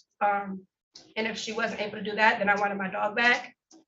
And she said that she was in up north, whatever, stating that my dog was with one of her brothers. And that was a lie. I reached out to her brother and said that they had no contact over a year because she said that my dog was stolen from his house. A lot of people that know her reached out to me and told me that she placed my dog with her boyfriend's brother. I'm just asking, pretty much why I'm here, I'm just trying to get her back. You want the dog back? Yes, sir. All right. So Tiffany will be in charge to pay her Dior to get fixed. We can't breed her. 500 will be due around October or November. Was that 500 paid? No, sir. And that was 500 will due around October, November of last year. To make sure she's taken care of when she will swell up or starts to breed, Tiffany needs to be in contact. Mackenzie, Dior doesn't work it with Tiffany. She needs to be placed back with Mackenzie. All right, that was September 2nd. All right, so you want your dog back? Yes, sir. All right. So Ms. Hill, tell me your side of the story and tell me what happened here. September 2nd, I received the dog. End of October, I was told that by my landlord that I could not have the dogs, and I told Mackenzie prior that it may cause issues with my landlord. November 1st, I reached out and let Mackenzie know that I could no longer keep the dog. Mackenzie could not take the dog back at that time, which is why she placed the dog out to begin with, because she got called on and had to find the dog's home. She had too many in her home. And I waited 2 weeks and I no longer have the dog. I did place the dog out. I did not sell the dog. I tried. So who did you place the dog with? I tried letting Mackenzie know who I placed the dog with, and I gave her the phone number. Supposedly she messaged the person. But let me know. Tell me. His name's Remo. Remo? Correct. What's a full name? Remo Bird, BYRD. BYRD? Yes, sir. And what's his contact information? His phone number I can give you. You have his number? I know where he lives too. All right. I mean, I know where I tried keeping this civil, but my employment got involved. She had people. Let's just, I just want to find out where the dog is. I can take you to where the dog is right now. Well, that She wouldn't do that for me, yeah, sir. that doesn't help me. What you entered a contract here when you signed the contract. Yes, but And for 3 weeks. But what? 3 weeks, I told her I could no longer keep the dog. Right. And she could not take the dog back Right, at the but time. did you enter? Was there a second contract? No. Okay. Well, then we got a problem, right? Because you made a verbal contract based on an original written contract. So you two can sit here and say, I said, you said, she said, he said, but you both signed this contract. Does that make sense? Yes, and I told her I gave her contact information. Yeah, but that doesn't help me, okay? That doesn't help me. Things that were said to each other after your written contract, that's not very persuasive. What's persuasive is the written contract.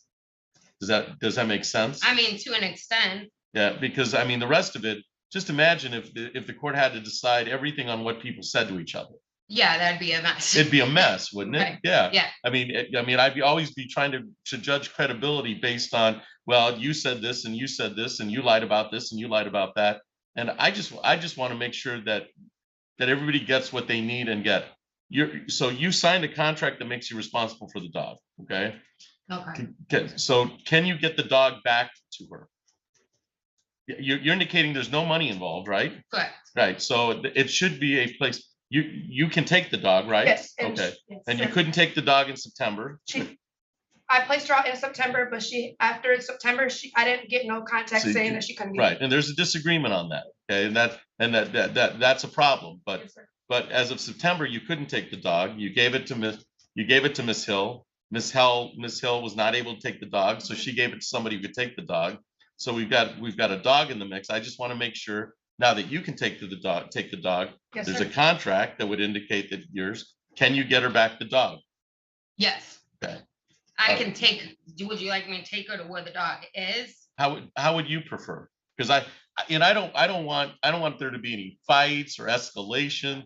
I just want the easiest way to get the dog. I'm from more point than A to willing point B. to go with her and take her to where the dog is. Which- In Potterville, so it's out of Lansing, if that's All okay right. with you. And so let's do, I think that's fair. I think that's a fair thing that the dog has been in a safe place. You know it's taken care of. you want your dog to be safe. Go ahead. Also, can I make sure somehow that she wasn't fixed? Because when I let her go with her, she was not fixed. It's a whole different lawsuit. Okay, that can. Yeah, Thank you. it's a whole, Sorry. yeah, that's a whole different Yes, lawsuit. sir. This is just to claim the dog and to get the bag dog. If the dog is in a condition that you think doesn't meet the contract, then you decide if it's worth it, okay? Because it takes time, it takes money. Go ahead. I do have a the Remo bird who is housing the dog right now is actually a friend of my boyfriend's. We're gonna set this out in the future. Okay. So there'll be time to do this. Because I would like to That- go. Yeah, I don't want to go. I don't want to take everybody over there and show up on his doorstep, knocking in the door saying, give me the dog. Because yeah, his feelings are now that so much time went by, they have an autistic kid and now, you know, we gave it a month for her to be able to take the dog back and now they feel as if the dog's a part of their family now and blah, blah, blah. I understand, Okay. but they can get another dog. Okay, there's Yeah, there's it's not, plenty of I don't dogs. have. That I know because I love dogs and I have dogs. So there's plenty of dogs. And bonding with dogs happens really quickly. Oh, for sure. But let's make sure that your dog gets back to you and that they feel like they have had time to say goodbye to their dog. Okay. Okay. So let's do this. Let's set, what is a good date to set this on? A weekend? I don't want anybody missing work over this or. Probably a weekend, because then the Remo and his wife are off work. My boyfriend's off work and I'm off work. If All that right. works for her. Would a weekend work for you? All right. And so I think this weekend is the May 13th and 14th. All right. So May 13th and 14th is this weekend. Would a Saturday or a Sunday date work better for you? Saturday works better for you. How about for you? If it's this weekend, could it be Friday? Because Saturday and Sunday will be gone. Sunday is Mother's Day. So can you do a Friday? That would be earlier. Yes, So let's do Friday, May 12th. May 12th at, I think 6, something That'd be like that, perfect. at 6 o'clock. Yeah. Let everybody get out of work if they have to work and they can, so at 6 o'clock. And if you get the dog back and you return the dog back, what I'm gonna do is I'm going to set this on a control date. So I'm not gonna do anything. This is just to get the dog back, all right? We'll set it for control date. Zoom is appropriate now because we're not having an actual hearing, okay? So if you can attend by Zoom, just to make sure you get the dog back. Then if the dog's not in a condition that you think is, then you, but what I plan to do is on that control date, dismiss this, Yes. okay? You've got your dog back, you're all set. Mr. Bird's acted as a guardian for the dog and taking care of the dog, and I'll dismiss that Kate on the control date. And if you want to refile in regards to whatever financial losses, then that's a whole new lawsuit and it might be another judge, okay? It may not be me. Yes, sir. But for today, let's get the dog back. And as long as the dog is in a condition, you know where the dog is, you're taking care of the dog, so we're all set. Seems like the dog's worked out best this has worked out pretty good for the dog. But let's get him back to, let's get the dog. Does the dog have a name? Dior. Let's get Dior back and then we'll start, we can start fresh from there, okay? So I'm saying all parties appeared.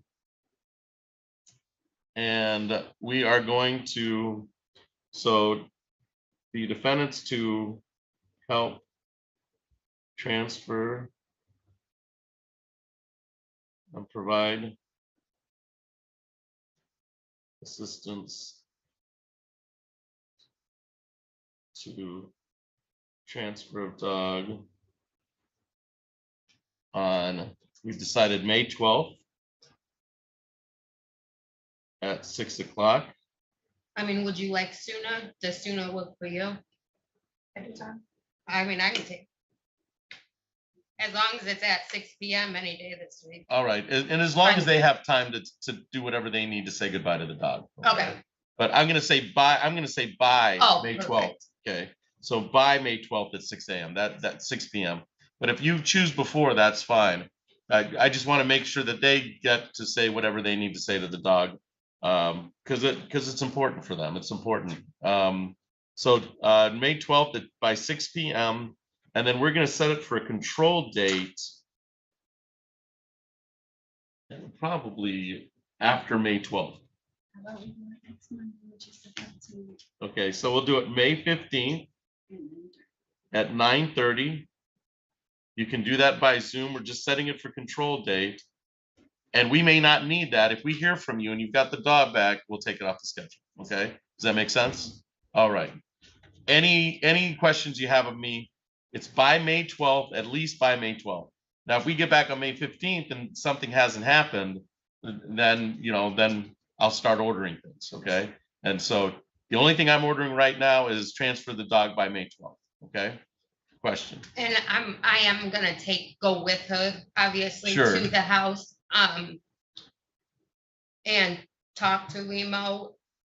Now, what happens if Remo is refusing to give the dog back? once we But vote? then he's violating a court order. Okay, Okay. Then we're gonna, what's gonna happen is we're gonna show cause Remo. okay, And Remo's gonna have to show up and he's gonna explain why he's violating a court order. okay, And part of the conditions of the court order is, and I'll tell you, if you're caught violating a court order, I can send you to jail or I can fine you. okay. So he doesn't want to do that. What Right, he wants to no, do is find another. I dog. wanna take her Yeah. there and then get myself out of Right. the situation. Right, and let's not, and what we don't want to do is get animal control in it, and we don't want to escalate it. Right, We want to make sure to de-escalate this. And if it, and so, because it's technically not remote, that's one thing. It's also, then we get law enforcement involved. Right. Because he's stealing the dog. Right. And that's what we don't want. Okay, Right. so let's just keep this all friendly, all right? okay, All right, anything else? So that's the notice of hearing for May 15th. thank you. You may or may not need that. I don't think you will. I think this is all gonna work out. But on that May 15th date at 9:30, that's just to make sure that everything happens it's supposed to happen, okay? All right, anything else for the record in 23-00918, Ms. Hill? That is it on my part. All right, anything else, Ms. Payne Witten? Okay. All right, you're all set. Hopefully I don't see you again and all this goes peacefully. All right, thank you. Thank you. Oh, Ms. Payne Witten, here's the original. Thank you. You're welcome. Are we done? You're all set. Okay. Yep. Do you want to just message me, or how would you like to go about it? We can do it. I can message. Okay, do you want my new phone number? We can go out here, and I can give it to you if you want. There you go.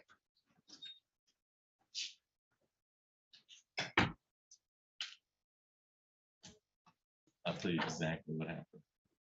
You guys.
Good morning. What's your name, sir? John Joseph Dedine. All right, thank you. Hi.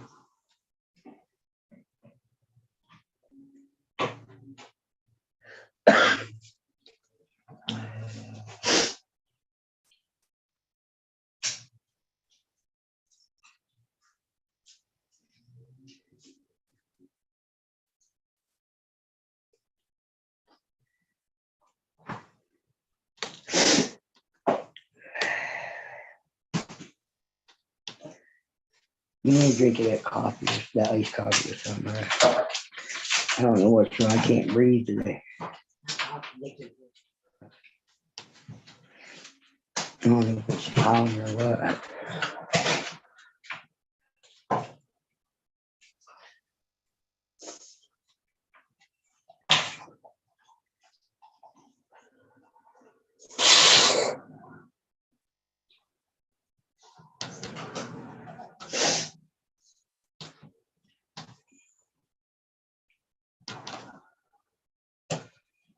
You know my debit card is? Okay. You're not making it. If he said. They set it up. All right.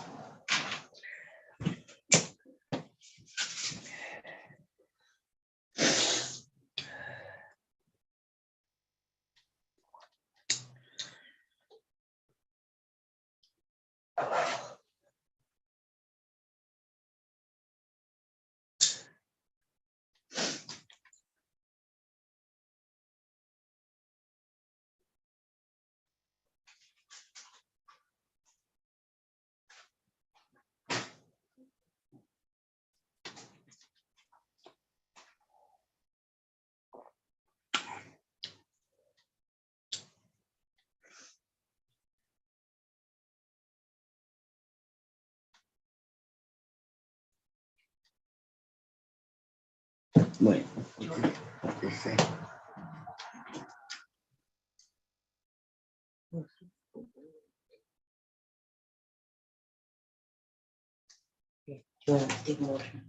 Yeah. Oh. Mm.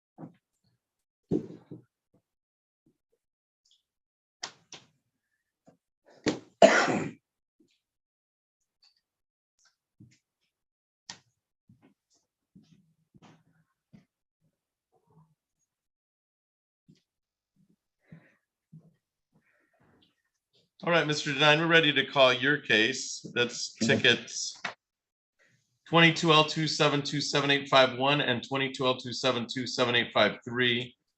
That is the City of Lansing versus John Dedine. And sir, you are John Dedine? Yes, sir. All right.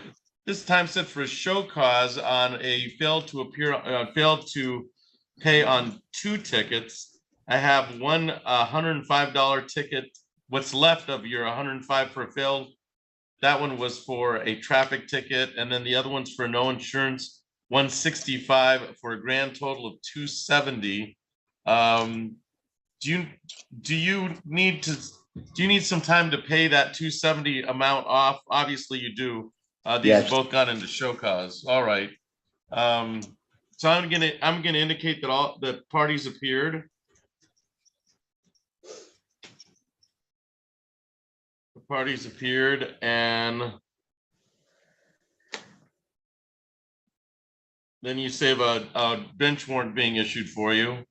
And so do you think 60 days would be suffice for that 270? It's 105 on one ticket and 165 on the other.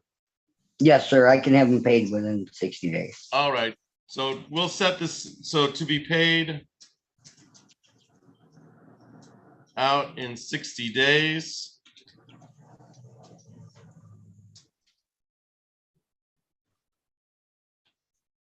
And date.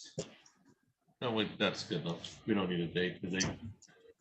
So to be paid in 60 days, let me give you a date. Yeah. Okay. So it's okay. July 3rd will be the date. Okay, July 2nd's my birthday, so I won't forget that. All right. And yeah, if you're able, so you can set up your own plan as long you can go in and pay whatever you want towards the 270 debt. As long as it's paid by July 3rd, you can set up your own installment plan. Just go in and pay what you can. Just make sure it's all paid by July 3rd, okay? Okay. All right, Mr. Dedine, you're all set. Thank you for your appearance today. Yes, sir. Thank you too. Have a nice day. All right, take care. Bye now.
Got Yep. $5. So we're on, we'll take it.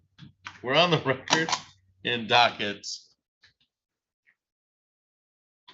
22-4-1111-910. That's City of Lansing versus Eric Van Dawson.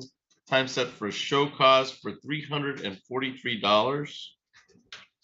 It would appear that the defendants failed to appear today. And I will issue a bench warrant and bond forfeiture on the $343 debt. That's all for the record on docket 22-4-1111-9102.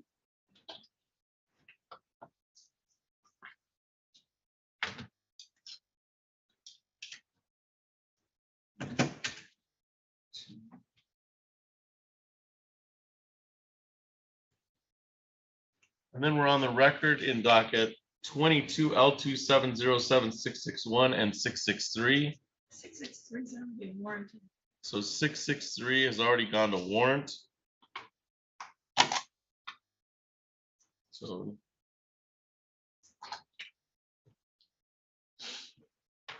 this file, that file has already gone to warrant. Yeah, I don't know why that's happening.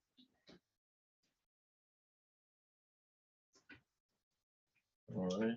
And then 6-1, he owes $31. we could just administratively close that. So he had a balance of 186 and he has an outstanding balance of $31.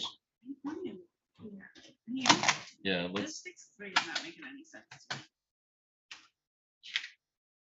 This one is closed, he paid it, and they didn't pull it. all right.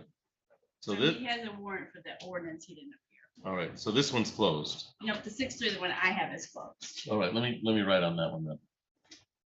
If they close that on 4/11, So 663, this file is closed.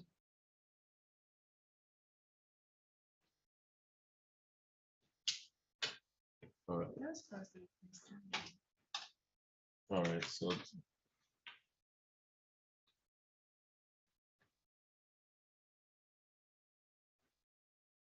so that file's closed. And this one is the one that's gone to warrant then. What's 661 at?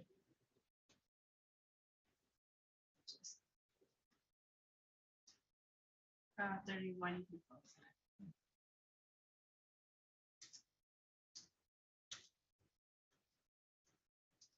So the file's at $31 and I'll administratively close it. ACMC. All right, there's that one. This is on Dodge.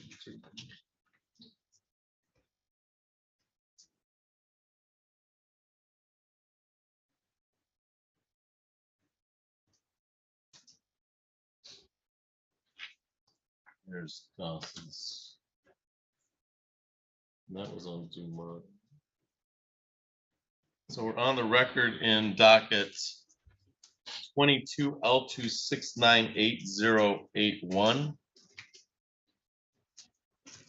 That is City of Lansing versus Brandon Jones. This is set for show cause today.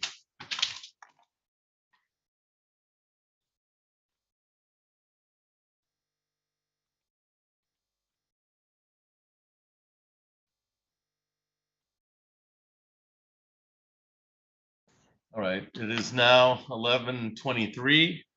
This was scheduled for 11 o'clock.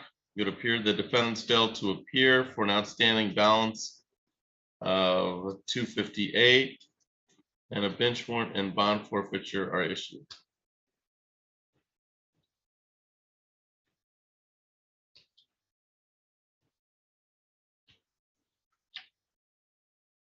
Brandon Jones. We're on the record in docket 21L2630533. The City of Lansing versus William Peterson. It's the time set for a show cause hearing. It's set for 11 o'clock. It is now 11:23. It appears that Mr. Peterson has an outstanding balance of 327. Button 302. 302. Outstanding balance.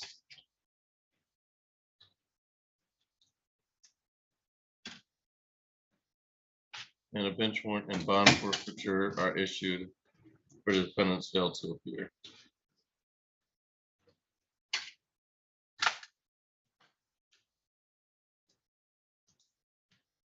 We're on the record in docket 21 L263621. That is City of Lansing versus Amber Rudolph.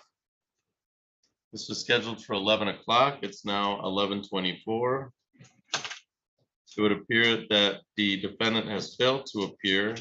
I have an outstanding balance of $84. Does that sound right? $84. So we will do a bench warrant and bond forfeiture.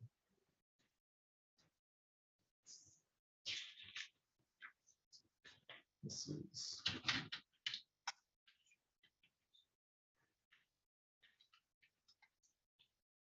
the defendant failed to appear for the show cause, bench and bond forfeiture issue. I see. And that's all for the record on the show causes. So Jones was out.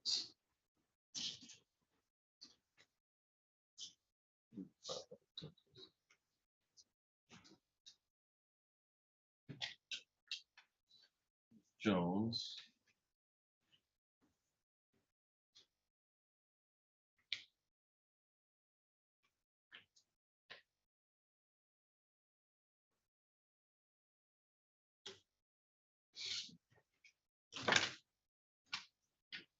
Daniel, you sound like you've got allergies or something. I'm thinking it's just allergies. Just allergies. It is, and it's gonna get wet, but it's gonna get wet this afternoon. It was wet Saturday morning, so. Hoping it's just allergies then. Yeah. I think you're getting allergies, kiddo. All right. Never had them in my entire life, It's about the time things kind of start to fall apart. but nobody in my family has allergy problems either. It's not hereditary, I read. I don't know what makes up allergies, but I know that immune systems are a big part of it. Then you're definitely in trouble anyway. And this is Peterson.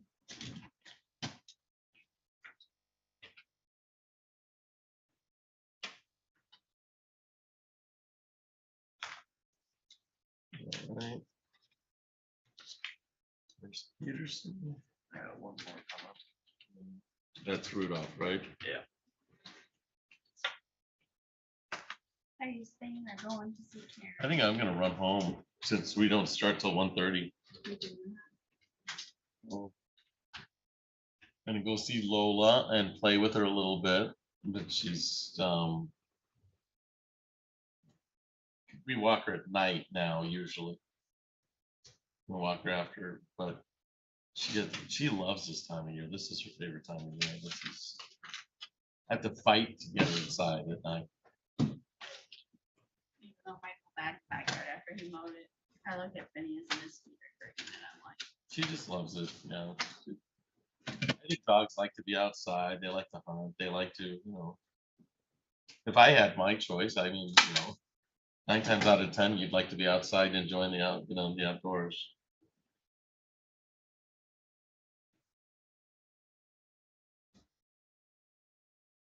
I look at, she's so funny. It's like, it's time to come in. Let's go to bed. She'll just look, she'll be laying in the middle of the yard. And she'll look at me like, do I look like I'm coming in? Do you get the feeling I'm coming in? So we play that game like every night. This like, you know, it's time to come in.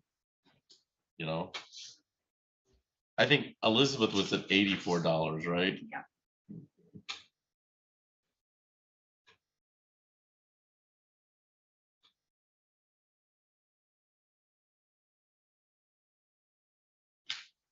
yeah. That should be that. And then we'll start at for our 1:30. And we have one at 2:45 that the guy's in jail. And, Yeah. yeah, so that's one of many DUA cases, so. You want to see if we can throw him on Polly?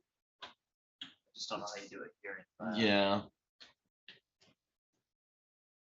especially since he's in jail, he probably has no notice of this court case, so it's not like he's gonna be prepared for it. Sam's pretty easy to work with, so we can figure that out. Remember that one, Mr. Whitty didn't expect that her to show up, and he's got a bench warrant and a hearing all wrapped up at once. That worked itself out.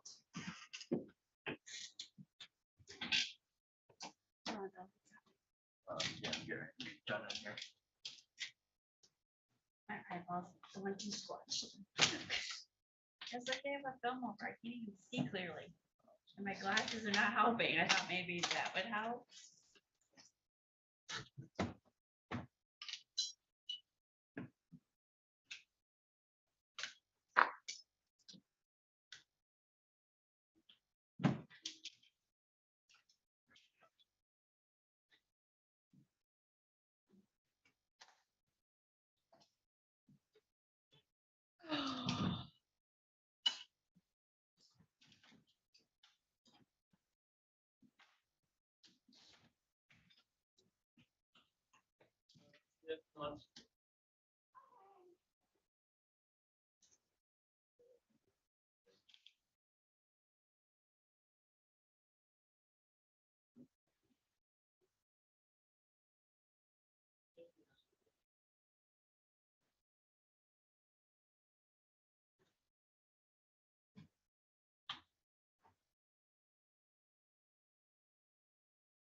Daniel?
Hi, I had a prescription that was sent in by my doctor for some eye drops, but I didn't pick them up and because the issue kind of went away, but now it's come back in my other eye, and I was wondering if my prescription is still there or if I could somehow get that.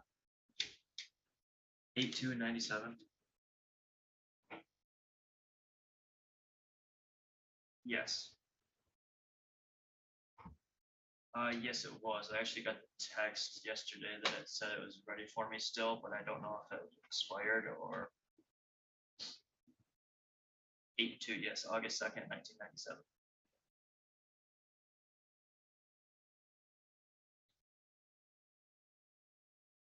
Neves, Neves. I guess just to clarify, this is the location that's right by Frandor, correct? Oh, all right, then yes, I called the wrong one. All right.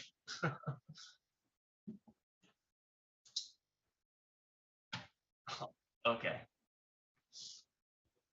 Yes, please.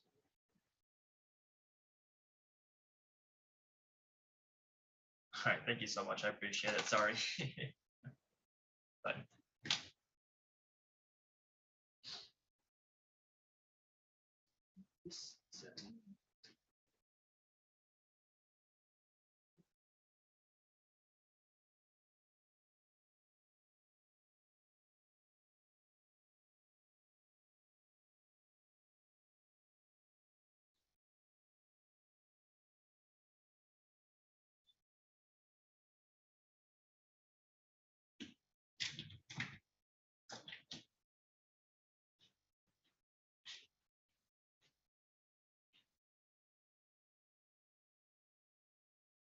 Yes.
Yes, hi. I was calling about a prescription that I had sent in. I never actually picked it up. I don't know if it's still there. The issue 8297. 8297. It was prescription eye drops that were sent in by my doctor.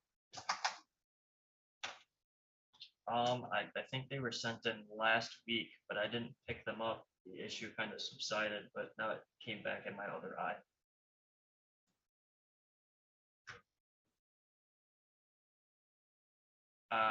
I believe so. I think it was somebody that was working. Yes. Okay.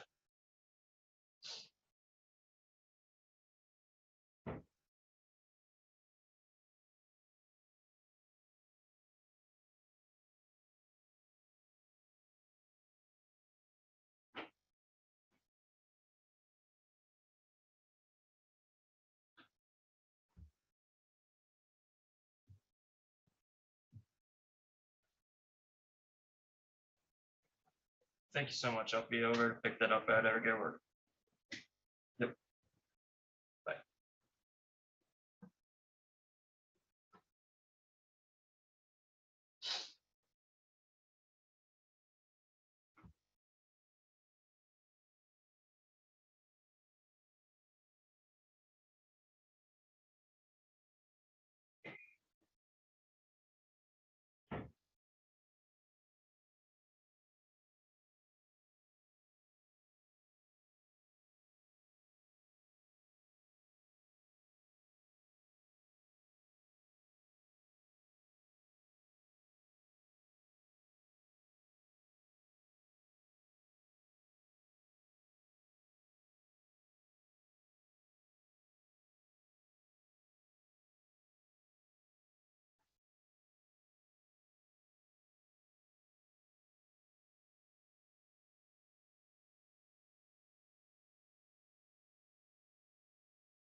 All I know is I can do one.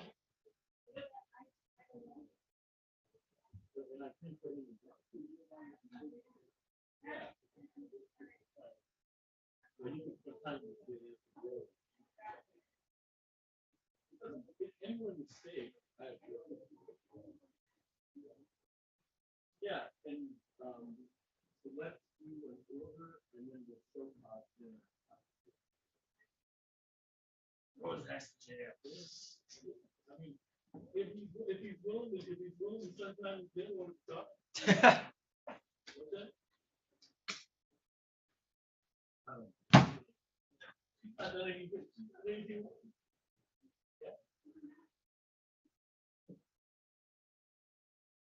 Not yet, not yet. They may all be in there together, you know, they all be spending, food in there. But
Yeah. I think there's people in the hallway first, but I'm not sure. Oh, I hate when people do that. Why do you not just come in the courtroom? They don't look like the kind of people that are probably at rock stars in the great department. You would ask me things.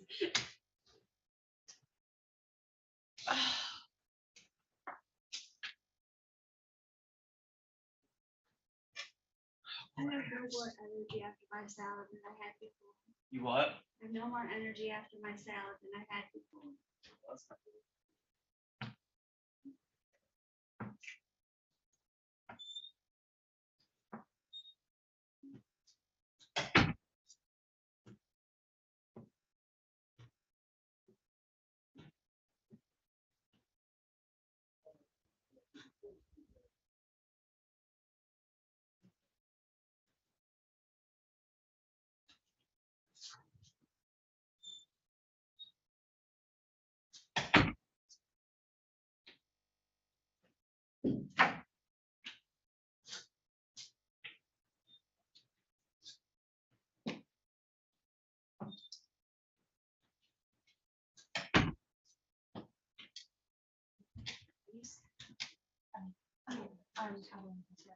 okay.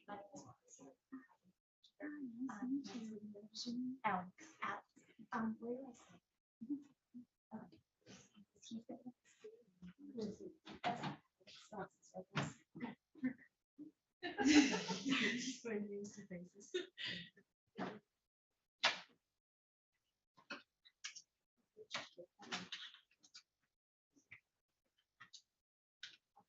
Sounds good. We're not sure what this looks like. So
All rise. Be seated.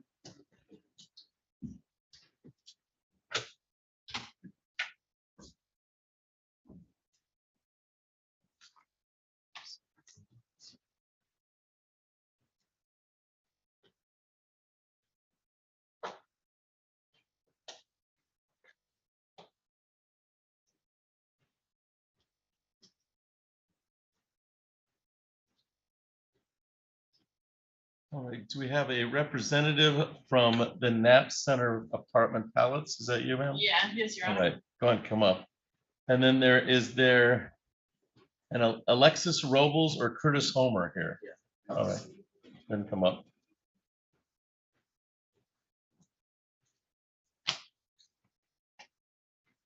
All right, we're on the record in docket 22041000 LT. That's Knapp Center Apartments versus Alexis Robles and Curtis Homer. Will the parties please introduce themselves for the record? Your Honor, Alex Colesman appearing on behalf of the attorney for record for plaintiff.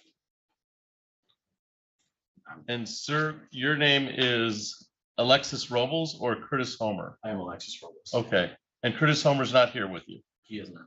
Okay. This is the time set for a formal hearing. It was previously set, we indicated on February 8th, 2023. There were some discussions between the parties concerning payment options. A formal hearing was set, and then on April 17th, it was set for a live formal hearing today. And so we're set for May 8th at 1:30. Ms. Goldman, have you had the opportunity to speak with Mr. Homer concerning this matter? I haven't spoken to either tenant yet. My understanding is we may be able to get this finalized without the need of a formal hearing, if we have the opportunity to speak. So, Hopefully. Mr. Homer, you're not represented by counsel today, is that correct? I'm Alexis. Oh, you're Mr. Robles, okay. You're not represented by counsel? Okay.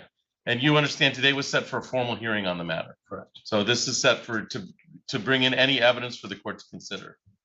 Would you like the opportunity to speak with Ms. Goldman to see if you can resolve this issue, or do you want to go forward? I would like to speak. All right, let's take a little time and we'll put this in recess and, Okay. All right, let me know what happens, okay? Okay, thank All you, right, Your Honor. thank you.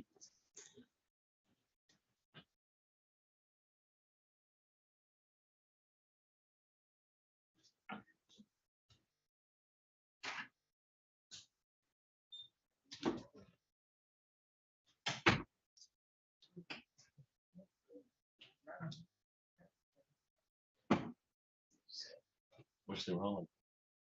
Or maybe a formal hearing.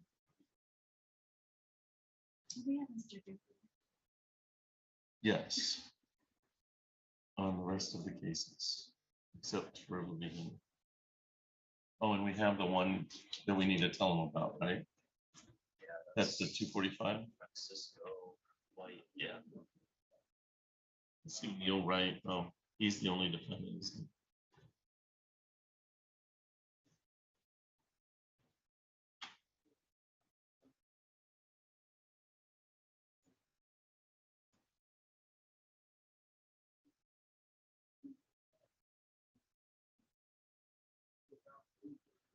Mr. Naim Fukuduzo, right? You're here on your 215? Yes, Your Honor. All right, and Mr. Du is the lawyer? He is, yes. Okay. No, we've got a little bit of time though. All right. Just double checking. Thank you.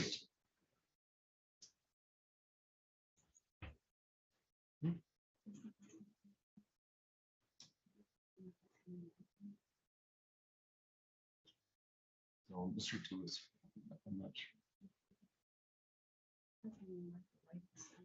I don't That's think- the case. Yeah, that was a pro for wasn't it?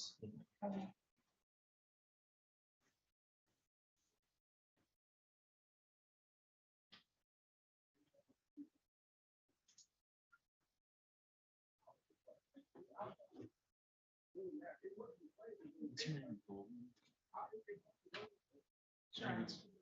Yeah, it's Goldman. That's what I was calling. Doesn't sound right, but I don't know what it is. That's what I was calling her, which is.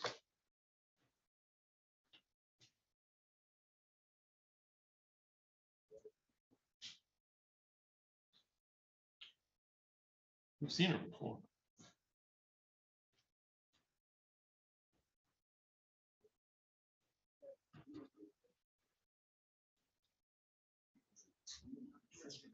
I remember her. I think. I just wanted to make sure I wasn't calling her. As you know, Make up names. I've done that. I make up names and none of that's good.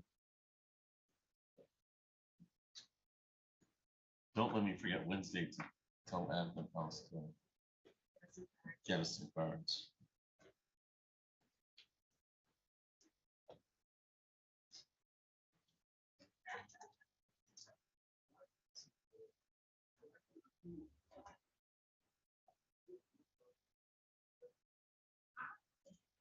I said Judge Simmons was here, Judge Ford. I didn't think Judge Simmons had a docket. She her part was here. Oh.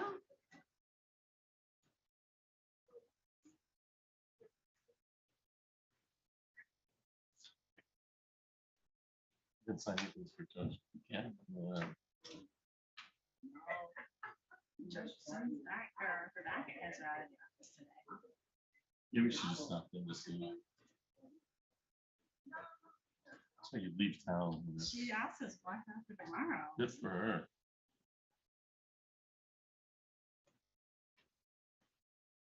We have civil jury day on Wednesday? No.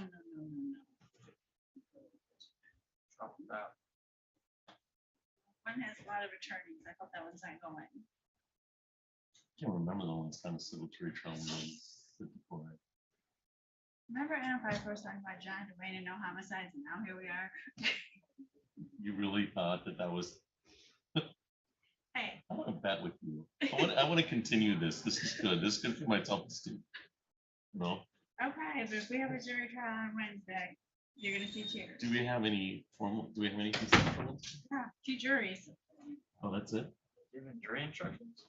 No, but it's Dua and Kozar. Oh, they're not gonna. They're not gonna. Okay. Then the other one is just Kozar. There's not gonna be jury. And then miscellaneous civil and LT funders. Perfect. The good thing is back ends at 2:30, so maybe you'll be able to, sign everything and run away. A lot of this depends on the appointment Thursday. So, tomorrow it looks like we're having a trial. Yes, they're both ready, so. If we run it on some worse, then I'll reset the other trial for next week because we don't have a trial at all.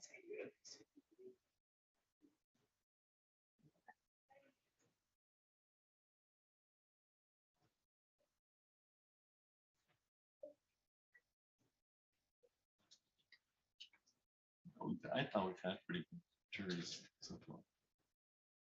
No, I think they- I do enjoy only running jury once per case. The Yeah. second time's really anticlimactic. um, Although that case changed.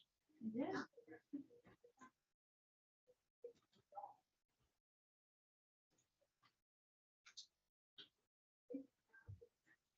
Certainly did.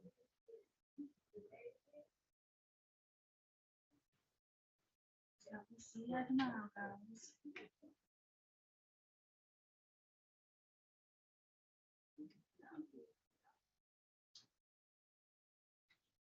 We don't have a lot of sentences in the afternoon.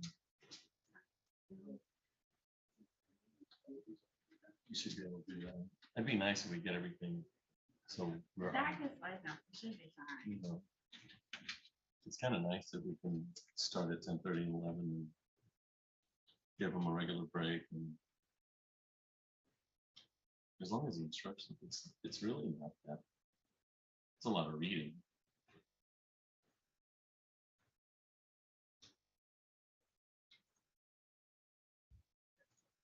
You know, the math.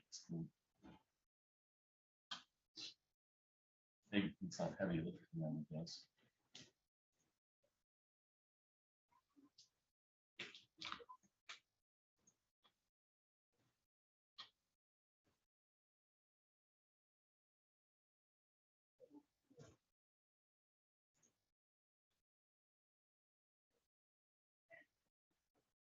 Is it a stabbing? Excuse me. This weekend, There was a stab. where's the stabbing? I thought this one was shots. I could be mixing them up too.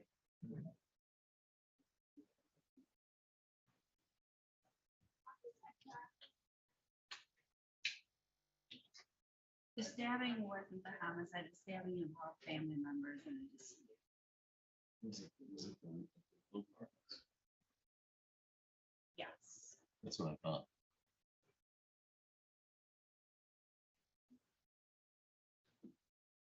Okay, that's the Bronowitz. Things like home.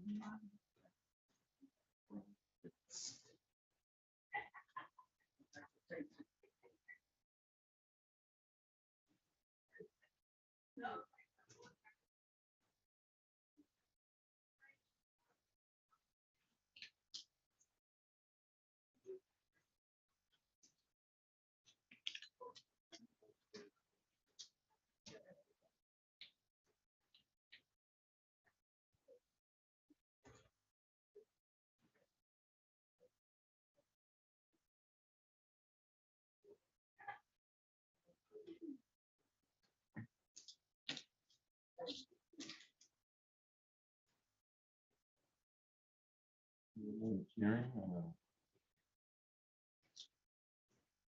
a dog case shouldn't.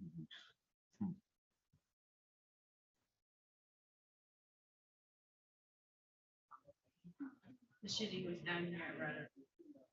The Reuter. Thank you. Yeah. Yes. I remember now.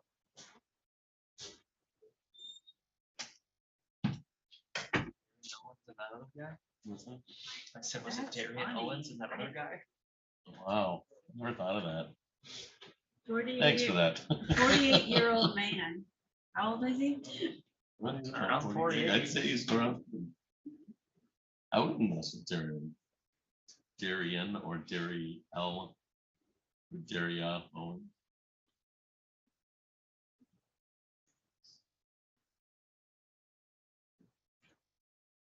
No police, no arrest of it. And it was not a random act. They said it wasn't a random act. I thought, I remember reading that. Is it Stephen Lemons? Yes.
So we're on the record in docket 22-04024. That is Monopoly Apartments versus Shondell Chapman. Will the parties please introduce themselves for the record? Good afternoon, Sam Joa here on behalf of plaintiff. All right, this time set for a formal hearing in the matter. And Mr. Dua, how would you like to proceed? Thank you. Your Honor, I've been informed that the defendant no longer has possession and it's been relinquished to plaintiff, so plaintiff would move to dismiss the matter. So the matter is dismissed. You'll follow up with an order to that effect? I will, Your Honor. All right. People move to dismiss. Defendants no longer in possession. Right. Anything else for the record in docket 22-04024? Nothing, Your Honor. Thank you. And then we're on the record in docket 22-04025. That is Monopoly Apartments versus Dwayne Gibbons. Will the parties please introduce themselves for the record? Thank you, Your Honor. Sam Dua here on behalf of plaintiff. And this is the time set for a formal hearing. Mr. Dua, how are we proceeding? Thank you, Your Honor. Possession is no longer an issue. Plaintiffs would move to dismiss the matter.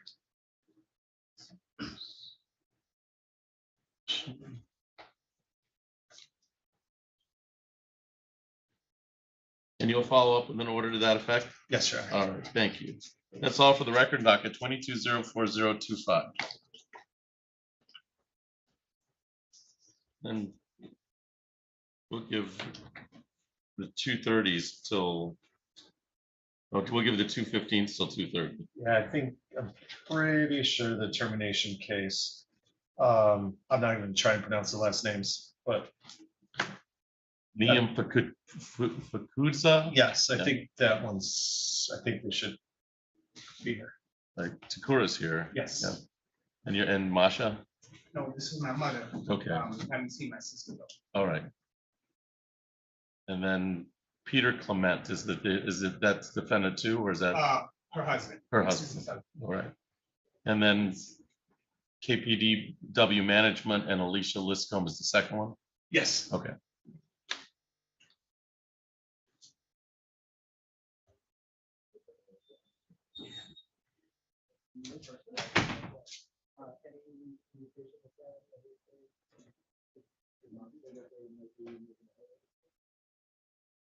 Just reset, we've got time next Monday for the 917. Yeah.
All right, so we're on the record in docket 22-04100.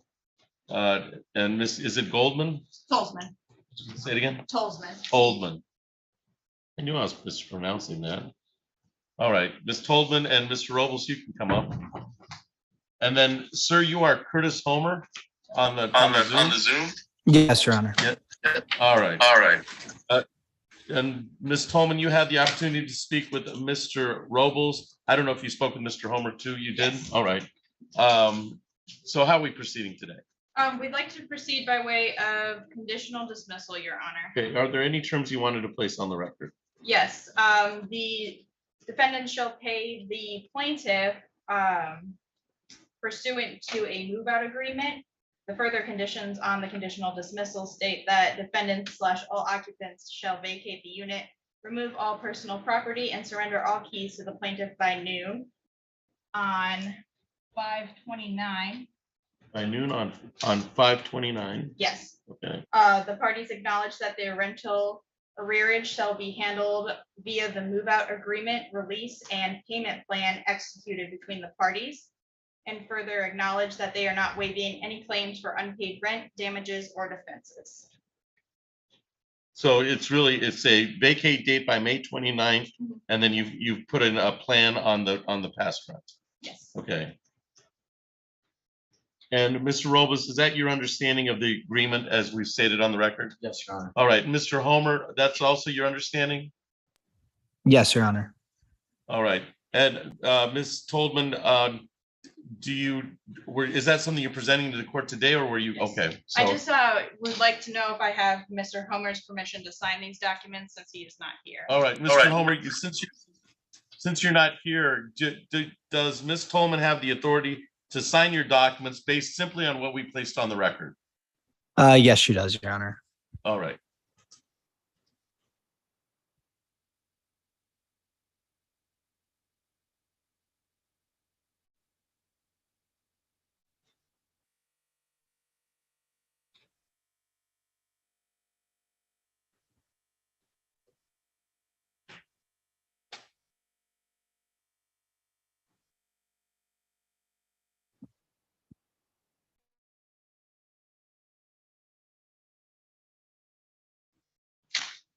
Have both those. All right, Ms. Tolman, you may approach, and Mr. Robles and Mr. Homer, you understand, I'm looking at the documents that have been that we've spoken about concerning the conditional dismissal and the advice of rights that you have both signed, one with permission, and Mr. Robles, you understand your rights in this case? Yes, sir. All right.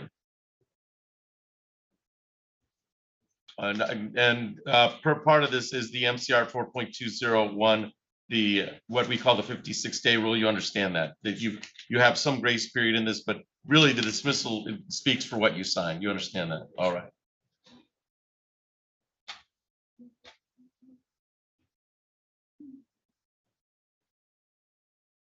I want to make sure, it's the May 29th date? Yes, Okay, I apologize, that one wasn't updated. that's okay. I just want to make sure that.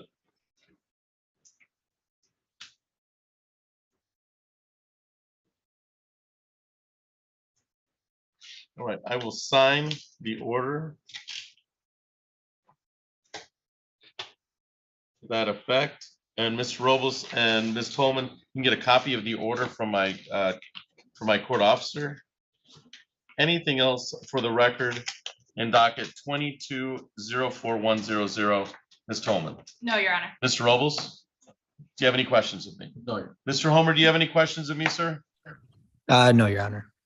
All right, that's all for the record in that file. Thank you for your appearance today. Thank you, Your Honor.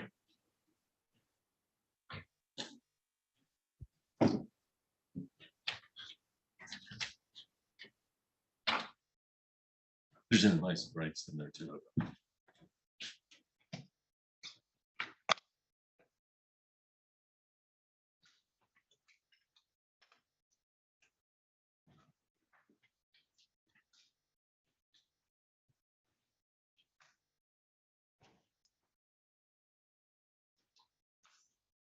Toldman, Toldman, Tolzman. Dman. Z. Zebra. Z. Tolls. Yes. Could you pronounce the Z? It depends who's saying it. But what's the correct pronunciation? Tolsman. Tolsman. Yeah. I'm gonna remember that because usually I see you on Zoom, Yeah. but yeah, but I want to make sure I get your name correct. Tolsman.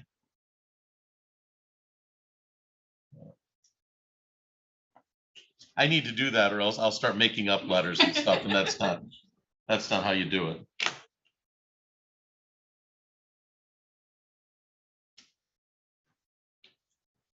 If I put another Y in Bronowitz name, I'm gonna. That's not the way to do it.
LT. That is Takura I'm gonna mess this up, Nayam Fukuza and Masha versus Masha Maya Kafuza and Peter Clement.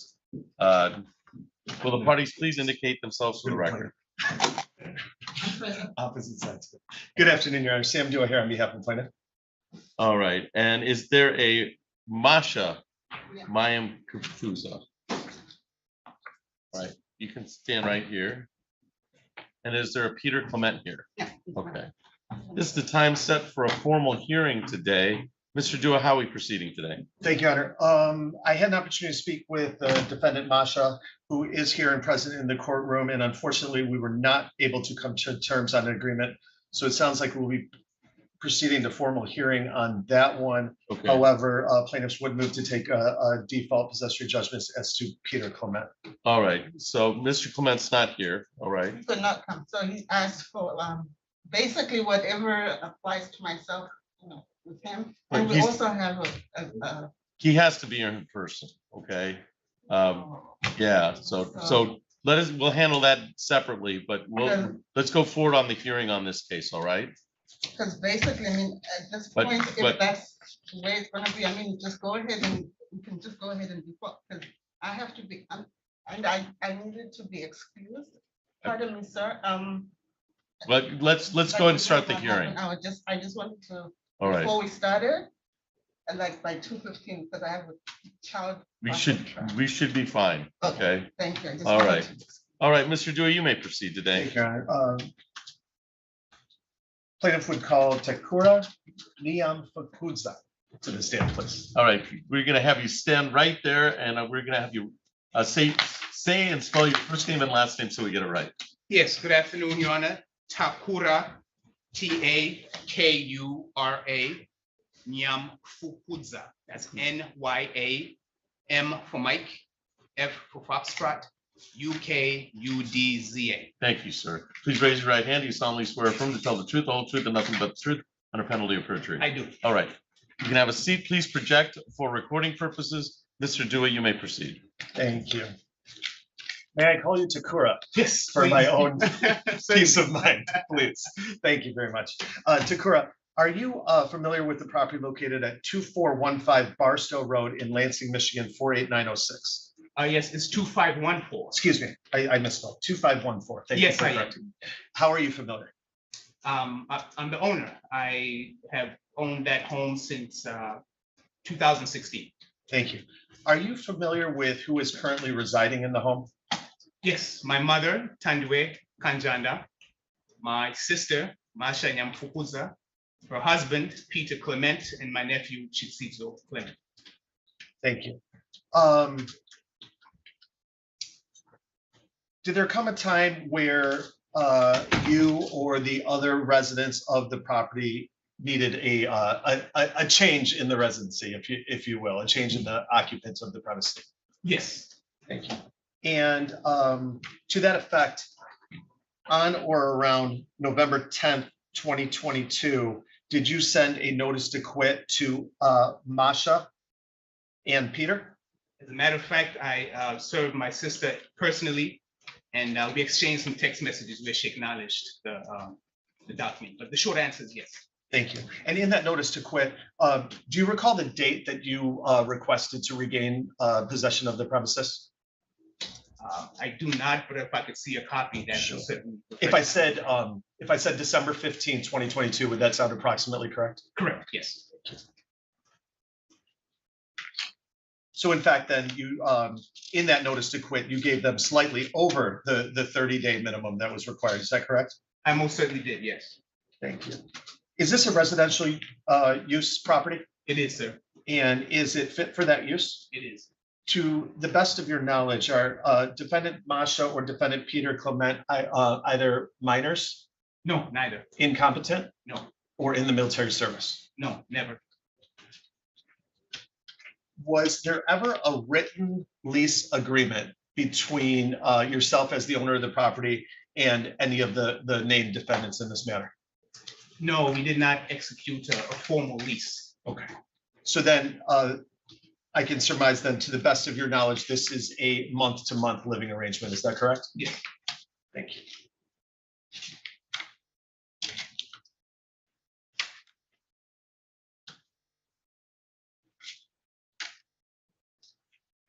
After the notice to quit had expired, in other words, after December 15, 2022, did either of the named defendants relinquish possession of the premises back to you? No, they're still there as of today's date. So that, of course, would have prompted the filings of this action on or around December 16th, 2022. Is that correct? That is correct, sir. And at this time, it is your desire to have your mother remain in the property, but to have the other two, the two defendants, Masha and Peter Clement, as well as their minor child, no longer reside at the premises. Is that correct? That is correct. I have nothing further, Your Honor. Thank you. And to the best of your knowledge, the property remains habitable. Yes, sir. Okay. So it's, Masha, do you have any questions of Takura?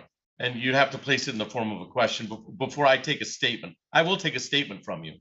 So, but I will give you the opportunity to ask any questions of the witness that you'd like, but I will take a full statement if you can't put it in a question format.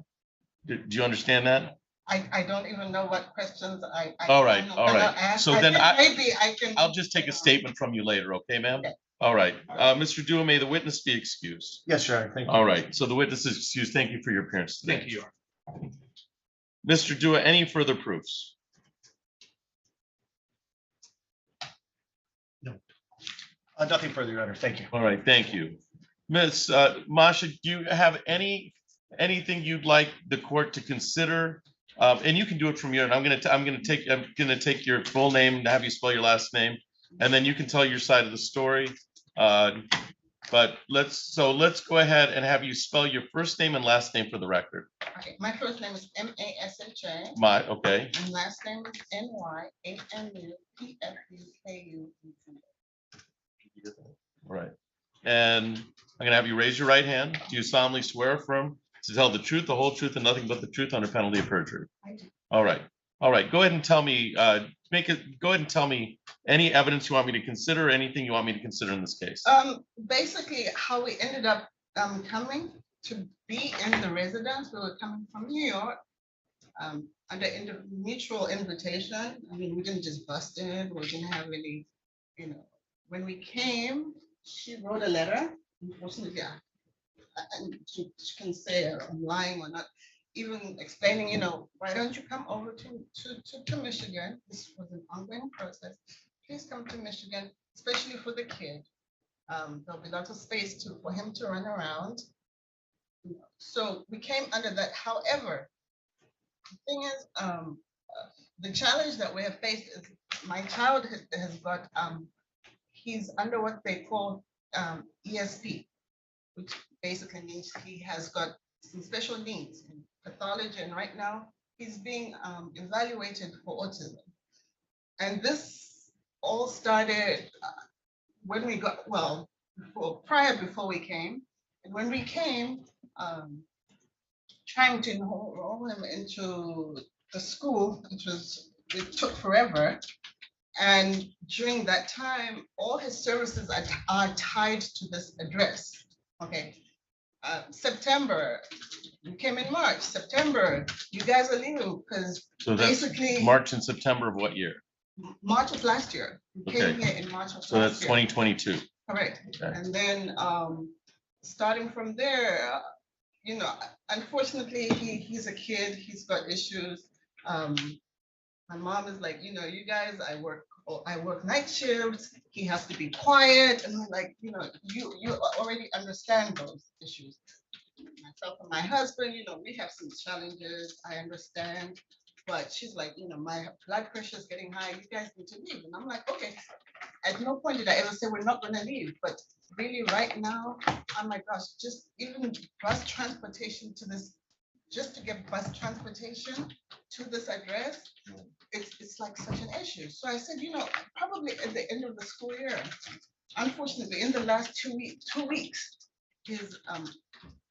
they have recommended that he has to undergo another reevaluation. We're still trying to set up that appointment to see where he'll be, which school, because there are different schools within this, even within the school district, which address, his needs. So I don't even know, I can't even pinpoint a date to say, oh, I want to go up, because then it's a lot on my plate. so And this they're is- like, you guys need to get out. So your argument is more in regards to the hardship that this poses, not in regards to whether the legal, it's been done legally. You don't just, At no point did I ever say we're not gonna leave. you don't dispute that on December 15th, you were given a notice to quit.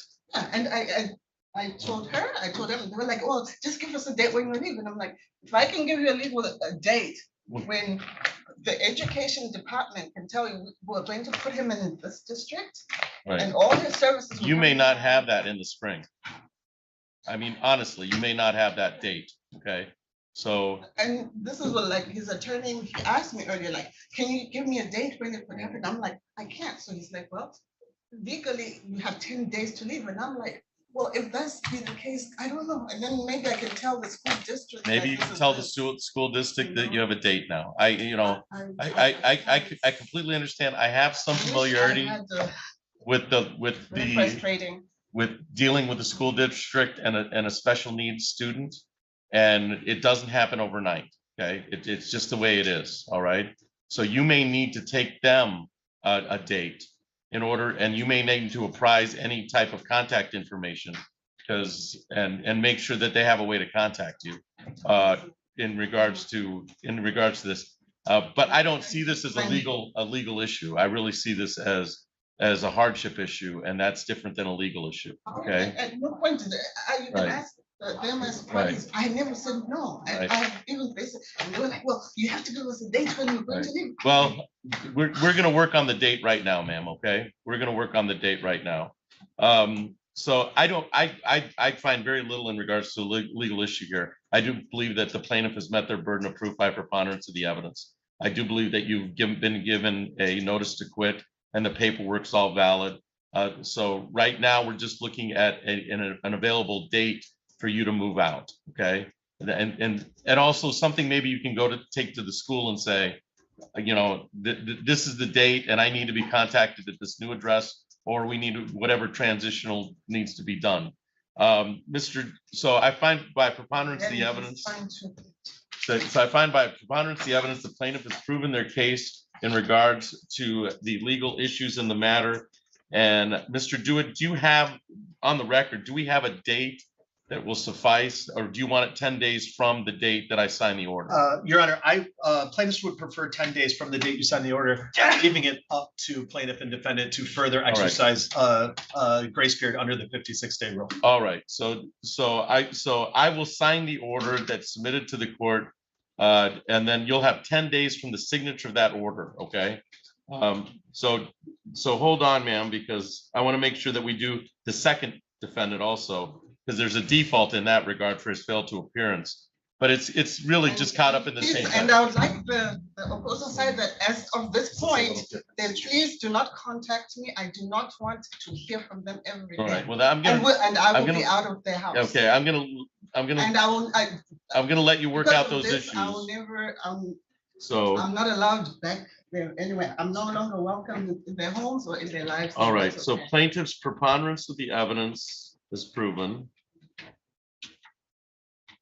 And Mr. Dewey, you have an order for me to sign? I do, may I approach? All right. Thank you. Your Honor, this order is a little bit different than our traditional ones because we are accepting the non-named defendant, other occupant from the order of. All right, which may- except for the mother. Correct, yes. Okay. Finds by hearing and default. So this is by both because Masha Naim Fakuza is here and Mr. Clement is not. I will grant the order to defaulting as to Mr. Peter Clement for fail to appear. And also in the notice to quit also included the minor child. So everything is included. Oh, that's that we have to right. on record. I think that was so May 5th. Today's the 5th, isn't it? Today's the 8th. Okay. I'll sign the default judgment as to Peter Clement for May 8th, 2023.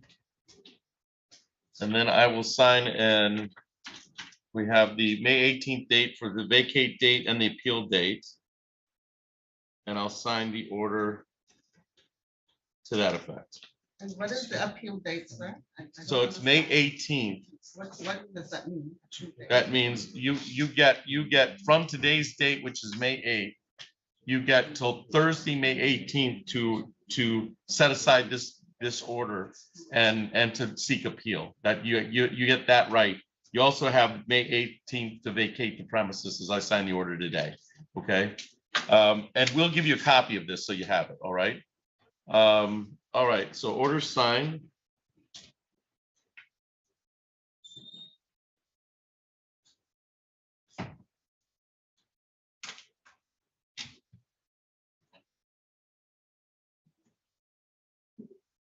All right, anything else for the record, Mr. Dua, on 2204-177? Nothing further. Thank you. All right, I would stay to get a copy of this, all right, because you'll need a copy to make sure the school has it, all right? And then you're all set today. Thank you for your appearance today.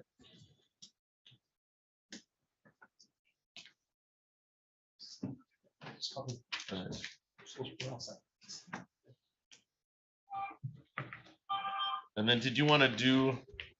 So if you go in the back pew, we'll get you a copy of it. All right, ma'am? Thank you. If you want to do KPW next? Yes, sir. Mr. Dua? Thank All you. right. So we're on the record in docket 22-04179. That's KPW Management LLC versus Alicia Lipscomb. Will the parties please introduce themselves for the record? Thank you. Sam Dua here on behalf of the plaintiff. And this is the time set for a formal hearing on the matter. Is there an Alicia Lipscomb in the courtroom? And I don't see an Alicia Lipscomb in the Zoom courtroom. There's nobody in the waiting room. Mr. Dua, how would you like to proceed? I will indicate for the record on March 1st, we had a fail to appear at that March 1st date, and we had service by attachment. So you may proceed. Thank you. Plaintiffs move for default possessory judgment to enter. I have a proposed judgment for your review, if I may approach. You may. Thank you. So for the record, this was scheduled for 2:15. It is now 2:50. It would appear that the tenant defendant has once again failed to appear. So I will grant the order based on the second hearing failed to appear. And I will sign an order to that effect. Thank you. Excuse me, miss.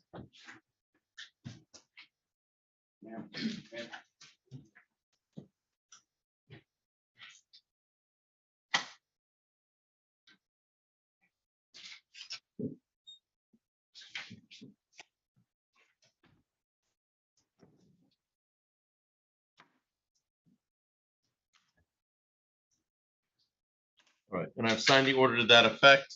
I'll give it to my court officer. And then let me know when you're ready on the rest of the case. I will, Okay? Your Honor. All right, thank you.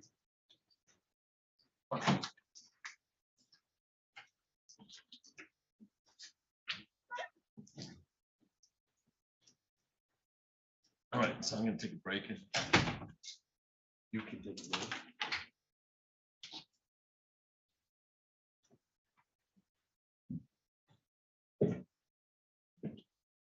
Good thing. I'm coming, I'm just slow.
in. Let's go ahead and do then that 917 ship, that 22041180. We're just gonna reset that, right? Or is that? 4118. You're at the wrong time slot. I sure do. Let's see. So let's go on the record in docket 22-42180. That's 917 Chittock LLC and Neil Wright versus Brad Alexander. Will the parties please introduce themselves for the record? Thank you, Your Honor. Sam Dua here on behalf of the plaintiff. And this is the time set for a formal hearing today. It was scheduled for 2:30. It is now 3:10. I do not see a Brad Alexander in the Zoom courtroom. Is there a Brad Alexander in the physical courtroom? This is the time set for a formal hearing. We had on May 1st met, defendant failed to appear. There was service by attachment. It appears that once again, the defendants failed to appear for second hearing. Mr. Dua, how would you like to proceed? Thank you. Plaintiffs move for default possessory judgment to enter. I have a proposed order for your review, if I may approach. You may. Thank you. Thank you. So the default judgment for the defendants failed to appear.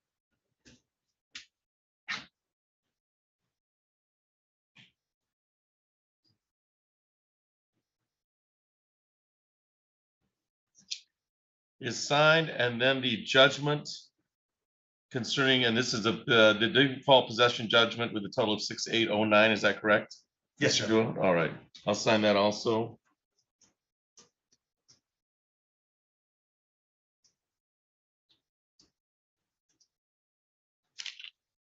Indicate for the record that I've signed the order. And then you can pick up any copy from Mr. Neves. Thank you. Anything else for the record docket 22-04180, Mr. Dua? Nothing further. Thank you. We're all set on that file. Then we're on the record in docket 23-00520. That is Anand Ariyampan and LLC SWGB versus Artie Watson and Lillian Canty. Will the parties please introduce themselves for the record? Thank you, Your Honor. Sam Dua here on behalf of the plaintiff. Ma'am, you are Lillian Canty? I am. All right.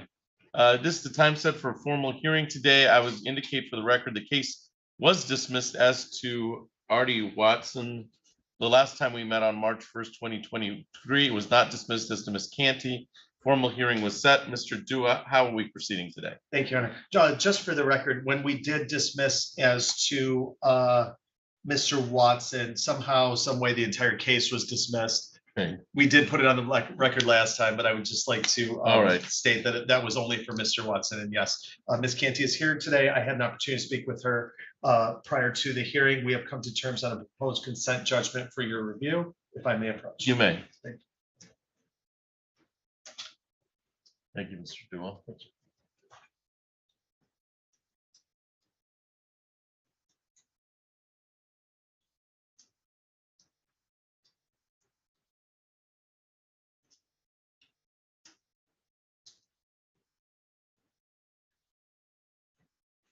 And I do think we did indicate for the record, and I've got notes of it, that it was not to be dismissed as to Lillian Canty, only as to the second defendant. So I'm not sure how that happened, but the conditional dismissal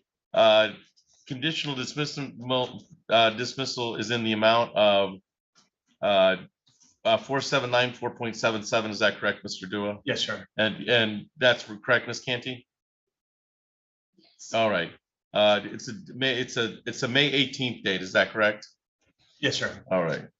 So I will sign that. And Ms. Canty has signed the advice of rights and the answer and consent landlord tenant judgment. I will go ahead and sign the judgment to that effect.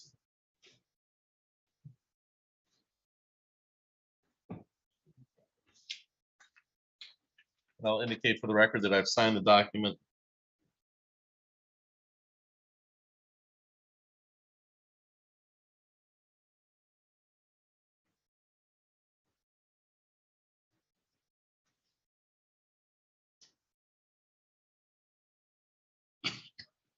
Anything else? So with the document signed, you can get a copy of the document from my court officer, Mr. Neves. Anything else for the record? Docket 23-00520, Mr. Dua. Nothing, Your Honor. Thank you. All right, Ms. Canty, you're all set, okay? Yep. You're gonna want those copies. Yeah, you'll want a copy of each one of these, ma'am. So if you just stay back there, we'll get you a copy, okay? All right.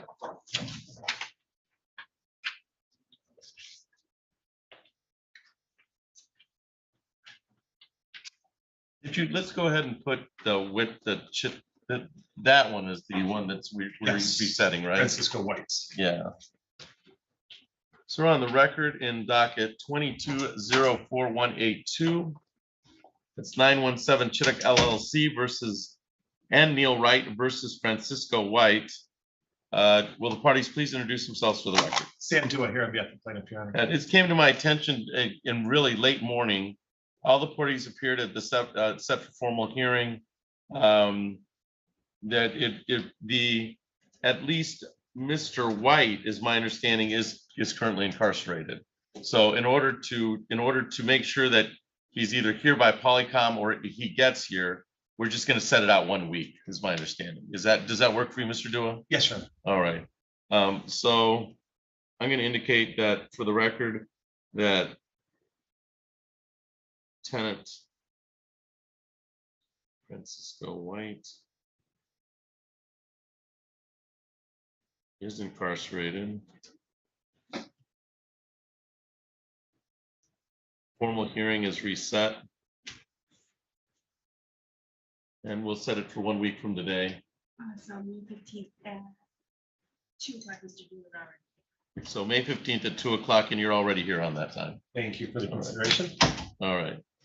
So, and that at that time, we can address that. So, but I thought since Mr. White, it'd be problematic to get him here today. We're all set. So that's all for the record in 22-04182.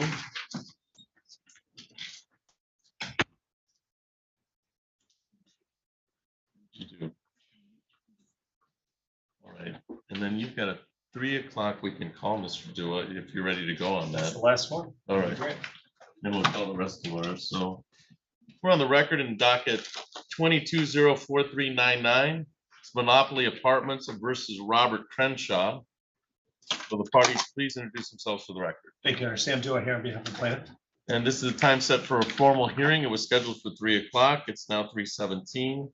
It appears that the defendant failed to appear. This was a previous failed to appear from March 22nd, 2023, serviced by attachment. This is the second hearing with a fail to appear. And Mr. Dua, do you have an order for me to sign? I do, Your Honor. Please look for a default possessory judgment to enter. All right, thank you. So with that understanding, it's the default entry.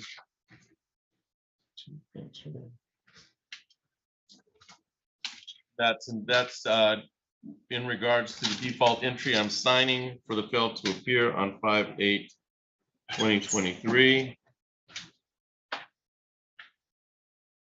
And the order is for 4954.33 with the May 18th date. Is that correct? Yes, sir. All right.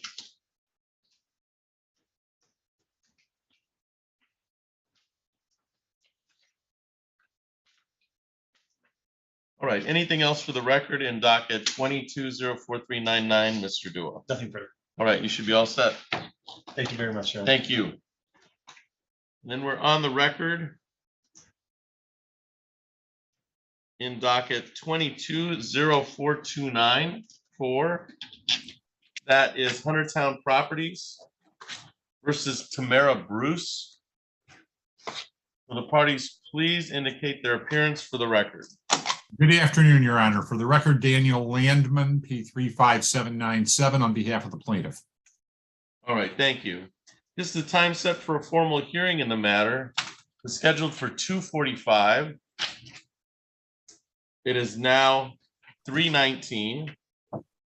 It would appear that I don't see Tamara Bruce in the Zoom courtroom. Is there a Tamara Bruce in the physical courtroom? On March 1st, we had a fail to appear at pretrial for the first hearing with service by attachment. It would appear that the defendant has failed to appear for the second hearing today. Mr. Landman, how would you like to proceed? Your Honor, based upon the non-appearance of the tenant at both proceedings, we would move for the entry of a default judgment for possession only.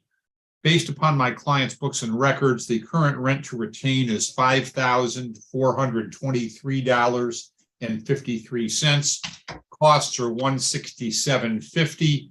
So we're looking at a total judgment possession only in the amount of $5,591.03, with an order of eviction to issue after May 18th if that amount has not been paid in full. Thank you. And you'll follow up with an order to that effect, Mr. Landman? You will submit the proposed judgment and the default. Thank you. Anything else for the record, docket 22-04294? No, Your Honor. All right, you're all set, Mr. Landman. Thank you for your appearance today. Thank you, Your Honor. We'll submit that shortly. All right, thanks. And you're all, I believe you're all set, Ms. Pitts. Thank you.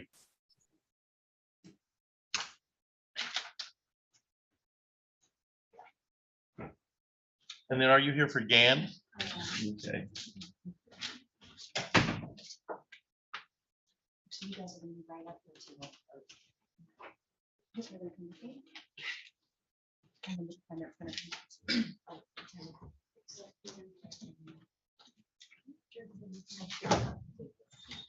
So we're on the record in docket 23-00393.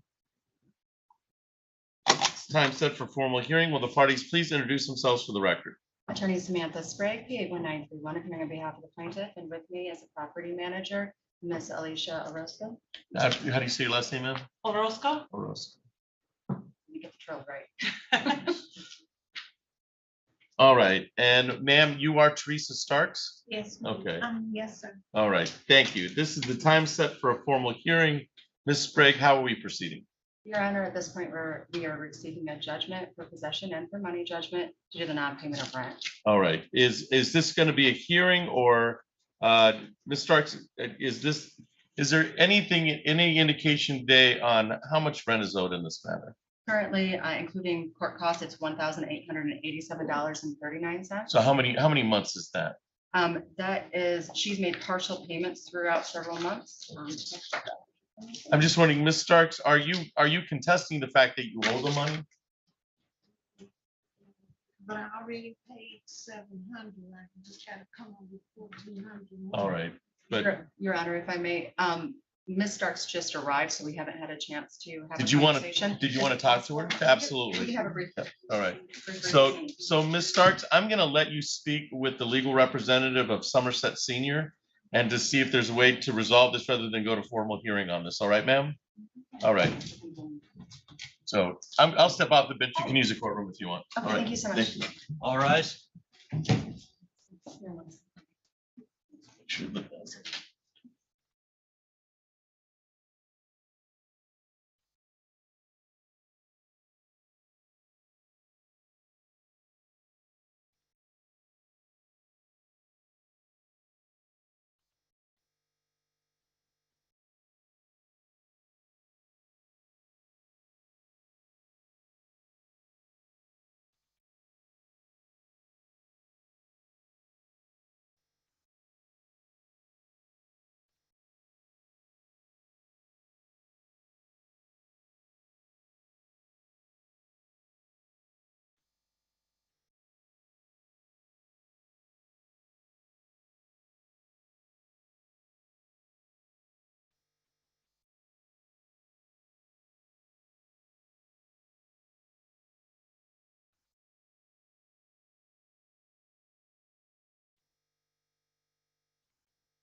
agree.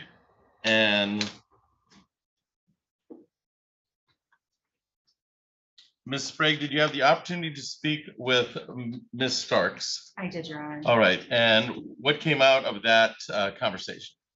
Your Honor, it's my understanding that there is not a consent judgment at this time. All right, so we'll start the formal hearing. Ms. Sprague, would you like to call your first witness? I would. I'd like to call the property manager, Alicia Orozco. Okay, so Ms. Orozco, you may come up here. And you can bring up what you need, okay? Just indicate when you're referring to it, all right? Okay, I'm gonna have you state your first name and your last name and spell them for the record. Alicia Orozco, Alecia, last name Orozco. Okay, please raise your right hand. Do you solemnly swear or affirm to tell the truth, the whole truth, and nothing but the truth under penalty of perjury? I do. All right, go ahead and have a seat there. Please project for recording purposes. And Ms. Sprague, you may proceed. Mr. Orozco, could you please state your title? Community manager at Somerset Apartments. And are you familiar with the defendant? I am. And are you familiar with the defendant's ledger? Yes. And at the current time, can you please state the total amount overdue? The current past due amount is $1,644.08. And could you please state the court cost? $243.29. And can you state what the total is for possession? $1,887.37. And to the best of your knowledge, was her unit kept habitable and fit for its intended use? Yes. To the best of your knowledge, is the defendant incapacitated or a minor or in the military? No. One thing I would just like to ask preemptively is, has the defendant made partial payments throughout this time? Yes. Okay, but the balance remains, correct? Correct. All right, thank you, Ms. Orozco. Okay, Mr. Orozco, just a few questions on that. How many months is the defendant behind? The defendant is 2+ months in arrears. All right, and out of those, what percentage of each partial payment? So what's rent? What's rent usually for the month? It appears as her current rental amount is $800 per month. Okay, and then how many partial payments has she made?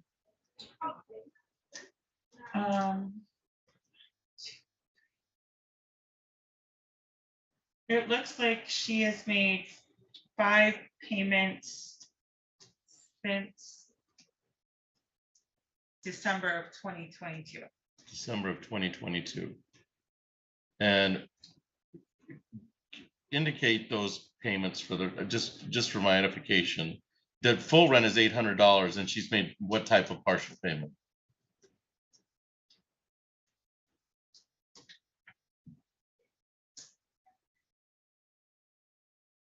So on 12/1/2022, she already had a balance when rent was charged in the amount of $800. All right. She paid $750, which only took her down. It still left her with a balance upon that payment being made. All right. And is that the nature, that's been the nature of the problem here, is that she's always underpaid a partial payment? It appears that she got behind 1 month previously and that she has not been able to catch up. Okay. So she's in arrears now, $1,887. Correct. All right. All right. Do you have any questions, Ms. Stark, of the property? Oh, any further proofs today or any further questions? No, you're all right. Any questions of the property manager, Ms. Starks? Okay. All right. Ma'am, you may be excused. Okay. Any further proofs from the moving party, Ms. Sprague? No, Your Honor. All right, thank you. Ms. Starks, is there anything that, before I swear you in, is there anything you'd like to tell me about what's going on here? Okay, let me swear you in, all right, ma'am? So you can stay right where you are. I'm gonna have you say your first name and your last name for the record and spell them out for me. Teresa Stark. Okay. THERESA. Okay. Stars, STARKS. Okay, perfect. You raise your right hand. Do you solemnly swear or affirm to tell the truth, the whole truth, and nothing but the truth under penalty of perjury? All right. Go ahead, Ms. Starks, and tell me what's going on here. I did pay I paid the partial, I paid 700 this month. I got the receipt with me. Yeah, and I believe you. I believe that you paid, so you don't have to show me the receipt. The only inclination here is that you're down much more than that now. So how much more would I have to go? Well, you're down now about, not counting court costs, about $1,644.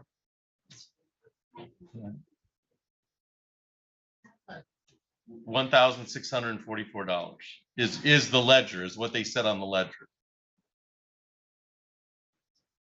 What if I at least try to get maybe about 1,400? Would that knock it down?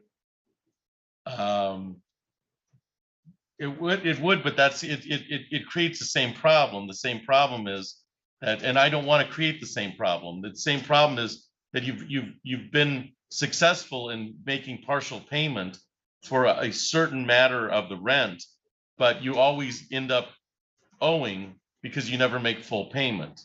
And that becomes a problem, not only for the landlord who's trying to rent the place, but it also becomes a problem for you because you're always going to be owing. And maybe it's time to stop that. Maybe it's time to stop owing on some level. Does that make sense? I'm just trying to answer your questions as best I can. I understand the nature of why they made the complaint. The nature of why they made the complaint is if I owe you $10 and I just pay you $7 every time, then $3 is going to carry over and I'm going to owe you more and more money. And that becomes a problem. And I don't know if pushing it off is helping you. It just creates more debt on some level. Does that make sense? But we are having a hearing, so I have some discretion as to a date that would be a good move out date for you. A date for you to reestablish yourself someplace else so that you don't have to worry about the payment that's left over. So that I think is what they're requesting. What they're requesting is possession. Is that correct? Possession and a money judgment. And right, and a money judgment based on the rent, on the past rent. Ms. Starks, it's not that you're saying I don't owe it. You're just saying I don't have it, right? Right. And it's a hardship right now, and that's how the law looks at it. The law doesn't look like it's not habitable. It's not someplace. It's just saying is you can't pay your rent completely, and so maybe maybe this is the time to find a new place where rent is easily. I mean, if you're able to make these payments, you can afford another place. But this is just going to keep building and building, and that's not an answer, is it? Okay. Is there anything else you'd like to tell me, Ms. Starks? Okay. Well, this isn't anybody's fault. All right. The court sees this as not anybody's fault, but I do see some leeway here. What is a good vacate date for the plaintiff in regards to a time period that would give Ms. Starks enough time because we can set it because we've had a hearing. It doesn't have to be 10 days from my date of signature. Your Honor, we understand that and we appreciate the court's position. Unfortunately, we had a hearing last month that was supposed to be a control date for a conditional dismissal, and the defendant did not meet those requirements. Right. So at this point, I'm only authorized to provide 10 days. 10 days. All right. Or deems otherwise. Well, I mean, we've had a hearing, so I've got some discretion, So what I can do is I can give you a date certain to be out, okay? And what that does is it keeps the sheriff from coming with all, we want to avoid all that, okay? That's the one thing nobody wants here, all right? So today is the 8th. So I think by Friday the 19th at 4. That should give you all of this week and all of next week to get your material and look elsewhere. We've waited because of the conditional dismissal and some other items. This has been pushed. That is 8, 1, 2, 3, 4, 5, 6, 7, 8, 9, 10, 11, and a Friday. And so that should give you time to find someplace else. Okay. Okay. Now you tell me, do you have another place to go? Okay. In the next week, can you find a place? There's someplace that at least until you find something permanent. Okay, and so I don't want to prolong this, but I also want to make sure that that you count. So let's do this. Let's make it May 26th. Okay, May 26th. That gives you an extra week. Okay. So May 26th at 4 o'clock. I picked 4 because it's an hour before everybody's off of work on a Friday. All right. And so that would give you an extra week to find a place to settle down and then to see what options you have. But in regards to this case, maybe it's just fine. It's time to find a new place. All right. All right. So I'm going to indicate that for the record that the plaintiff has proven their case.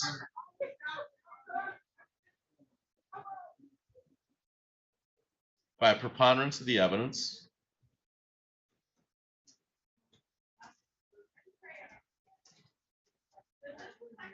Of evidence for non-payment. And this wasn't really a case that payment was at issue. There was just not enough payment. So on some level here, I have some discretion and we're going to set it since we had a hearing. Go ahead, Ms. Starks. I'm not sure it would matter. And I'm not sure that you want that. I know it seems like you want that, but it would just create. If I may, Your Honor. You may. There was a co-defendant, the husband, that had failed to provide any proof and had been verbally abusive towards management. So we would be filing a termination of tenancy. And even if there's payment based upon the husband's actions, we can't remove him from the property or from the lease until the balance is brought current. So starting anew may be the best option. Right. Maybe starting with just a lease with her would be an option. I don't know. And at a new property, perhaps that would be. And maybe at a new property. Okay. So we have a default as status for failure to appear as to Mr. Starks. Is that correct? Yes, that's right. Okay. And that was on April 24th. Yes, I don't believe our office has received that back from the court. I don't know if it was, if it was signed, if it was April 24th, I probably signed it the next day or two. Next day or two? Okay. Yeah. Can I write default as to Frank Starks? Since orally, you should have that signature. You should have a default judgment with my signature on it. If not, resubmit it so that we have that as a part of this. I'll give Ms. Starks